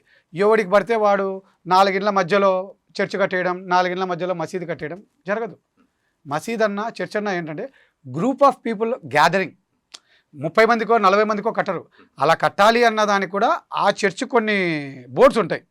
ఆ బోర్డుల ద్వారా అనుమతి పొందాలి. వాళ్ళ ద్వారా ట్రైన్ అయిన వాడే అక్కడ పాస్టర్గా రావాలి. నేను పాస్టర్ అని చెప్పి నేను చర్చ్ కట్టుకున్నాను, నేను దుకాణం తెరిచినానంటే కుదరదు. ఆ దుకాణాలకు ప్రభుత్వ అనుమతి కావాలి, పర్మిషన్లు కావాలి. లేనప్పుడు ప్రభుత్వం నుంచి వాళ్ళకి అన్నిటికీ ట్యాక్స్ వేయచ్చు, జిఎస్టీ కూడా వసూలు చేయొచ్చు. Because you are collecting money. దశమ భాగం వసూలు చేసావు కదా, వసూలు చేసిన తర్వాత ట్యాక్స్ తీసుకోవాలా? ట్యాక్స్ ఎందుకు ఇచ్చుకోరు? 18% జిఎస్టీ వేయాలి వాళ్ళకు. నువ్వు దశమ భాగం తీసుకున్నావు, ఏం సర్వీస్ ఇచ్చావు? ఆ ప్రజలకు సర్వీసులు ఉండవు. ఇక్కడ ఏవైతే చర్చిలు మసీదులు ఉంటాయో పూర్వం నుంచి వాళ్ళు కొద్దో గొప్ప చేస్తున్నారు. ఇప్పుడు మదర్సాలు ఉంటాయి, ఆ చర్చిలు ఆ మసీదులు నిర్వహిస్తాయి. కొన్ని స్కూళ్ళు ఉన్నాయి, ఆ చర్చిలు పెద్ద పెద్ద చర్చిలు ఉంటాయి చూసారా, 5 ఎకరాలు 10 ఎకరాలు. ఆ చర్చిల్లో ఉండే వాళ్ళని ఫాదర్ అంటారు, బిషప్ అంటారు. వాళ్ళు ఈ చిల్లర వారు చేయరు. వాళ్ళు మాత్రమే సిస్టమ్ని పోతారు. ఈ ఘర్షణలు, వాళ్ళు మన దేవుని తిట్టడము, ఈ దేవుళ్ళని తిట్టడము సోషల్ మీడియాలో వాళ్ళు ఎవరు అంటే ఈ క్రిస్టియన్స్ కాదు, కన్వర్టెడ్. వాళ్ళకు యేసుక్రీస్తు అంటే తెలియదు, దేవుడు అంటే తెలియదు. ఏది పడితే అది వివాదాలు చేయడం, అగౌరవంగా మాట్లాడుకోవడం, తిట్టడం, వాళ్ళని గొర్రెలను తిట్టడం. ఇప్పటి వరకు బిషప్ ఎవరు దీని మీద రెస్పాండ్ అవ్వరు. ఎందుకంటే ఫూల్స్ అనుకుంటారు వాళ్ళు పట్టించుకోరు అసలు. ఎందుకంటే యూజ్లెస్. నేను పాయింట్ ఏమంటా, మీరు క్రిస్టియన్స్ అయితే వాళ్ళతో కదా కలవాల్సింది. మీరు సొంతంగా చర్చలు ఎందుకు కట్టుకుంటున్నారు? ఆ చర్చిల్లోకి మీరు ఎందుకు పోవడం లేదు? వాళ్ళు కలుపుకోవడం లేదా, మీరు కలవడం లేదా? మీరు కలవడం లేదు అనుకున్నప్పుడు మీరు ఇంకో మతం కింద ప్రకటించుకోండి. మీదేం మతమో మీరే చెప్పండి. సరే, ఓవరాల్గా మీ యాంగిల్లో దేవుడు అనే దాన్ని ఎలా డిఫైన్ చేస్తున్నారు? మరి ఇప్పుడు మీరు రాముడు కృష్ణుడు ఇవన్నీ మాట్లాడుతున్నారు. దేవుడికి పుట్టుక మరణం ఉండదు. ఎవరైతే పుట్టుక మరణం ఉండదో వాళ్ళు దేవుడు అని నేను నమ్ముతా. And at the same time నేను ఇంకోటి కూడా ఏం నమ్ముతాను అంటే, నాకు జన్మనిచ్చిన అమ్మా నాన్న ఏదైతే ఆచరించారో, వాళ్ళ పూర్వీకులు ఏదైతే ఆచరించారో అని చెప్పారో, నేను దాన్నే కంటిన్యూ చేస్తాను. వాళ్ళనే దేవుళ్ళుగా నేను నమ్ముతాను. నా నమ్మకం, నాకు తెలిసి చరిత్రలో ఉన్న ఈ 2 దేవుళ్ళు, వైష్ణవులు శైవులు. వీళ్ళిద్దరూ వేరువేరే, వీళ్ళిద్దరూ ఒకటి కాదు. హిందువులలో ఈ 2 తెగలు పురాణ కాలం నుంచి ఉన్నాయి. ముస్లింలలో కూడా షియా అని, సన్నీ అని ఉన్నాయి. క్రిస్టియన్స్లో కూడా 2, 3 తెగలు ఉన్నాయి. ఈ తెగలు అనేటివి ఖచ్చితంగా ఉంటాయి. అవి ఉండకుండా ఏముండవు. దాయాదులు అని ఏ విధంగా అయితే ఉంటారో ఈ ఈ ఈ- ఈ పరంపర ఉంటుంది. అయితే ఈ పరంపర కొట్లాడుకోవాల్సిన అవసరం లేదు. నీ దేవుడు నేను పూజించుకో, నా దేవుడు నేను పూజించుకుంటా. ఇక్కడ ఆయన అవతారము, ఈయన అవతారము, ఈమె అది ఇది అని చెప్పుకుంటూ కొత్తగా తీసుకురావడమే నేను విభేదిస్తా. ఉన్నవాళ్ళు చాలు కదబ్బా, ఏమవసరం మనకు ఆ దేవుళ్ళు తీర్చనన్నారా, కొత్తగా దేవుళ్ళు ఎందుకు? సరే ఈ దేవుళ్ళే చాలు కదా. అది మీ అభిప్రాయం వరకే నా తీసుకుంటారా? అభిప్రాయం కాదు సార్. యాక్చువల్ పీఠాధిపతులు కూడా ఆ పిలుపు ఇవ్వాలి సార్. నిజంగా పీఠాధిపతుల వైఫల్యం మన దేశంలో స్వతంత్రం వచ్చిన నాటి నుంచి పీఠాధిపతుల వైఫల్యం ఎంత ఉందో, ఏమన్నా కాంగ్రెస్ వాళ్ళు ఏమైనా పీఠాధిపతులను బలహీనం చేశారేమో నాకు తెలియదు. వీళ్ళు దేవస్థానాలను నెలకొల్పడమే వాళ్ళ బాధ్యత. ఎక్కడైతే దేవస్థానాన్ని నెలకొల్పుతారో అక్కడ ధర్మం నెలకొల్పినట్టు. వీళ్ళు ఎవరు నెలకొల్పలే, ఎవరికి కూడా సొంతంగా దేవాలయాలు కట్టుకున్నారు. అవన్నీ సొంత దేవాలయాలు. వాళ్ళకి వచ్చే రెవెన్యూ వాళ్ళ జోబిలోకి పోతుంది. ఎవరికి వాళ్ళ అకౌంటబిలిటీ చెప్పరు, ఏమి చేయరు. ఒకవేళ చేసినా అది వాళ్ళ సొంతం. ఎందుకు నేను ఈ పదం మీకు చెప్తున్నా అంటే, మీరు అడగలేదు క్వశ్చన్, నేను మీకు చెప్తాను. ధర్మశాలను అదేదో ఇన్సిడెంట్ జరుగుతుంది, ధర్మస్థల. అది ఎవరిది? ఒక ప్రైవేట్ పార్టీది. వాళ్ళు ఆ దేవస్థానాన్ని నిర్వహిస్తూ ఆ దేవస్థానం ద్వారా వచ్చిన రెవెన్యూతో కాలేజీలు అన్నీ కట్టుకున్నారు. అంటే ప్రజల డబ్బుల నుంచే కదా నీకు వచ్చింది. అది నీది ఎందుకైతే? అది నువ్వు ప్రజల నుంచి డబ్బు తీసుకోలేదనుకోండి, నీ ఓన్. నువ్వు ప్రజల నుంచి డబ్బు తీసుకున్నప్పుడు నీది కాదు. ప్రజలందరికీ హక్కు ఉండాలి దాంట్లో. ఆ హక్కు ఉండే క్రమంలో దానికి ఒక విధి విధానాల ద్వారా ఎన్నిక జరగబడాలి. ఆయన సొంత పెట్టయితే అది. ఇప్పుడు నాకే ఇంట్లో గుడి ఉంది, నాకు 2 గుళ్ళు ఉన్నాయి. నా ఇంట్లో ఉండే గుడికి ఒక్క భక్తుని కూడా రానియను. మీరు వస్తానన్నా కూడా అది మా కుటుంబ సభ్యులు ఏర్పాటు చేసుకున్న గుడి అండి, మిమ్మల్ని రానియము, అవసరం లేదు, పూజ అవసరం లేదు, వెళ్ళిపో అంటాం. అదే మాకు బల్లవరంలో కూడా గుడి ఉంది. అక్కడ ఏ భక్తుడు వెళ్ళినా ఒక్క కానుక కూడా తీసుకొనియను. కానీ జరిగే ప్రతి కార్యక్రమాలకు మొత్తం డబ్బు మాయే. ఇప్పుడు కార్తీక మాసం వస్తుంది, పూజలు జరుగుతాయి. అక్కడ ఉన్న ప్రజలకు శివుని ఎలా ఆరాధించాలి, ఏ విధంగా పూజలు చేయాలో తెలియదు. మేమే నేర్పిస్తున్నాం. ఎందుకు నేర్పిస్తున్నామంటే ధర్మం అంటే అదే నేర్పించడం. ఇదోని శివుని ఈ విధంగా పూజించాలి, ఈ విధంగా ఆచరించాలని మా డబ్బులతో, మా అన్నదమ్ములం, మా చెల్లెళ్ళందరూ డబ్బులు వేసుకొని ప్రతి సోమవారానికి 5,000 6,000 ఖర్చు అవుతుంది ప్రసాదానికి, పూజలకు. ఆ డబ్బుల ద్వారా అక్కడ ఉన్న ప్రజలకందరికీ మేము పంచుతున్నాం. ఈ రోజు వరకు ఒక్క ప్రజల నుంచి కూడా మేము డబ్బు తీసుకోలేదు. ఎందుకంటే మాకు తెలుసు అది ఎప్పుడైతే మీరు డబ్బు తీసుకుంటారో then it goes to government. ధర్మశాల కూడా ప్రజల నుంచి డబ్బు తీసుకున్నారు, ఇస్కాన్ కూడా ప్రజల నుంచి డబ్బు తీసుకున్నారు, ఇది కూడా ప్రజల నుంచి డబ్బు తీసుకున్నారు. ఎప్పుడైతే ప్రజల ద్వారా డబ్బు తీసుకోబడుతుందో there should be accountability, there should be a department. It may be endowments, it may be another department. There should be a department. Okay. So ఓవరాల్గా మన భారతదేశం ఏ విధంగా ఉండాలనేది మీ యొక్క ఆలోచన, విజన్, ఊహ అంటే? ఎందుకంటే యాజ్ అ డెమోక్రటిక్ కంట్రీ మీరు అన్నట్టు మళ్ళీ ఈ ధర్మము ఇవన్నీ మాట్లాడినప్పుడు ఈ కన్ఫ్యూజన్స్ అన్ని ఎప్పుడూ ఉండేవే. ఇవి ఎండ్లెస్ సబ్జెక్ట్ సార్. నాకు యాక్చువల్గా నాకున్న పెద్ద ఆలోచనలు ఏంటంటే, ఈ సిస్టమ్ని అంతా సెటరేట్ చేయాలి. ఈ సిస్టమ్ దేవుడు నన్ను పుట్టించింది ఈ సిస్టాన్ని సెటరేట్ చేయడానికేనేమో అని నాకున్న వ్యాపారాలన్నింటినీ, ఇప్పుడు నాకు ఈ తెలివితేటలు, ఈ ధైర్యం ఉన్న నేను నా అంగట్లో కూర్చుంటే నేను ఇంకా కోట్లు సంపాదించలేనా? ఇప్పుడు సంపాదించిన దానికంటే ఇంకా నేను 10 ఇంతలు సంపాదించగలను. కానీ వదిలేసి నేను ఎందుకు వచ్చానంటే, I want to bring reforms in entire system and government. దేవస్థానాల్లోనూ దేశంలోనూ రావాలి అన్న దానికోసం నేను చంద్రబాబు నాయుడు గారికి ఒక లెటర్ పెట్టాను. అయ్యా, నేను ప్రభుత్వ సలహాదారుడిగా మీరు నన్ను తీసుకుంటే నెలకు ₹1,00,000 నేను మీకు ఎదురు కడతా. నాకు చదువు లేదు కానీ జ్ఞానం ఉంది, ఆలోచనలు ఉన్నాయి. ఆ ₹1,00,000తో నాకు 4 5 మందినో మీరు నియమిస్తే, నా యొక్క ఆలోచనలన్నింటినీ నేను వాళ్ళకి చెబితే, పెన్ను పేపర్ ద్వారా మీ ముందర పెడితే సాధ్యాసాధ్యాలను పరిశీలించి వాటిని ఇంప్లిమెంట్ చేయండి అని. నాకున్న మొట్టమొదటిది ఏంటి అంటే, ఈ దేశం అమెరికా కావాలి అంటే ఎప్పుడు అవుతుంది, ఎలా అవుతుంది అంటే సిస్టమ్ వచ్చినప్పుడు. నాకు ప్రతి వీధిలో సీసీ కెమెరాలు పెట్టాలని కోరిక.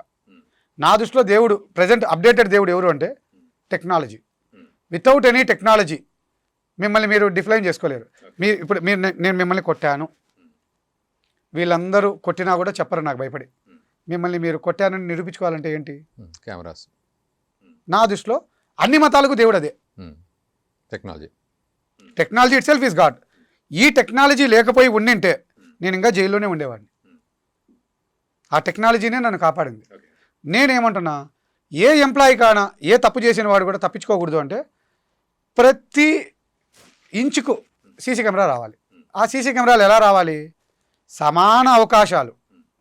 అంటే నా వీధిలో ఉంటే ఓకే, ఇక్కడి నుంచి ఇక్కడి వరకు ఒకరికి నేను ఇచ్చేస్తాను వర్క్, మీరు ప్రతి నెల ₹30 ప్రతి ఇంటి వాడు కట్టాల్సిందే.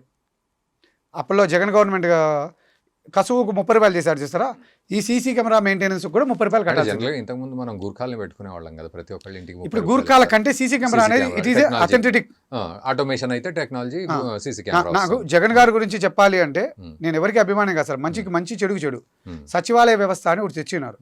నేను ఆ సచివాలయ వ్యవస్థ ఉన్నప్పుడు పోయి చెప్పాను, ఓకే అయ్యా సీసీ కెమెరాలు పెట్టండి, ఈ సీసీ కెమెరాల ద్వారా డ్వాక్రా మహిళలు, చదువుకున్న మహిళలు ఇంట్లో ఉన్న వాళ్ళు ఉంటారు, మీరు ఒక అపీల్ ఇవ్వండి. సరే, ఓవరాల్ గా మీరు అనేది సీసీ కెమెరాలు ఎవ్రీ ఆ సీసీ కెమెరాలు ఎక్కడ ఆపరేట్ కాబడాలి, ఆ సచివాలయంలో ఎక్కడ ఉండాలి, ఆ సీసీ కెమెరాల ఆపరేటింగ్ అంతా అంటే సచివాలయంలో ఉండాలి, రికార్డ్ అవ్వాలి ప్రతిదీ. మీరు అన్నట్టు టెక్నాలజీ అది ఒకటి జరగాలి.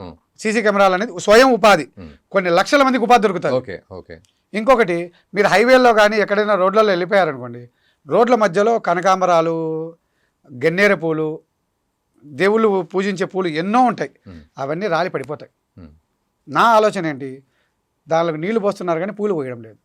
కొందరు మహిళలకు ఆ పని చేయండి, మహిళలకో పురుషులకో ఇచ్చేయండి. డివైడర్ల మీద ఉండే పూలు టన్నులు టన్నులు ఉంటాయి, ఆ పూలన్నింటినీ అమ్ముకోమనండి. అసలు మీరు కనకాంబరాలు ఎప్పుడు చూసారు డివైడర్ల మీద? అన్ని వేరే చెట్లు పెడతారు కదా రకరకాల, అంటే నాకు కొన్ని చెట్ల పేర్లు తెలియలేదు. ఓకే.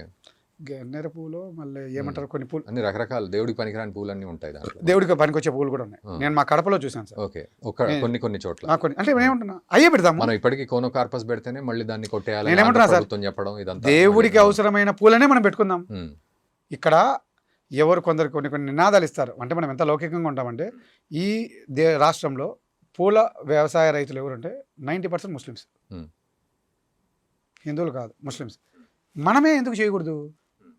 ఆ పూలను ఏ విధంగా చేయాలి? డివైడర్ల మధ్యలో, హైవేల మధ్యలో చాలా స్థలం ఉంటుంది, అక్కడంతా పూల చెట్లు వేస్తే ఈ కిలోమీటర్ నుంచి ఈ కిలోమీటర్ వరకు మీకు ఇచ్చేస్తే మీరు కోసుకొని మీరు అమ్ముకోండి, మీరు జీవనోపాధి పొందండి. ఆ పూలు అయిపోయిన తర్వాత ఊదిగడ్డీలు చేసుకొని ఇంకొకరు పొందండి. అలా అవకాశాలని అందిపుచ్చుకోవాలి అనేది నాకు అదొకటి. ఇంకోటి, వీధుల్లో మీరు ఎక్కడైనా వీధుల్లో చూస్తే రోడ్ల మీదనే బండ్లు పెడతారు.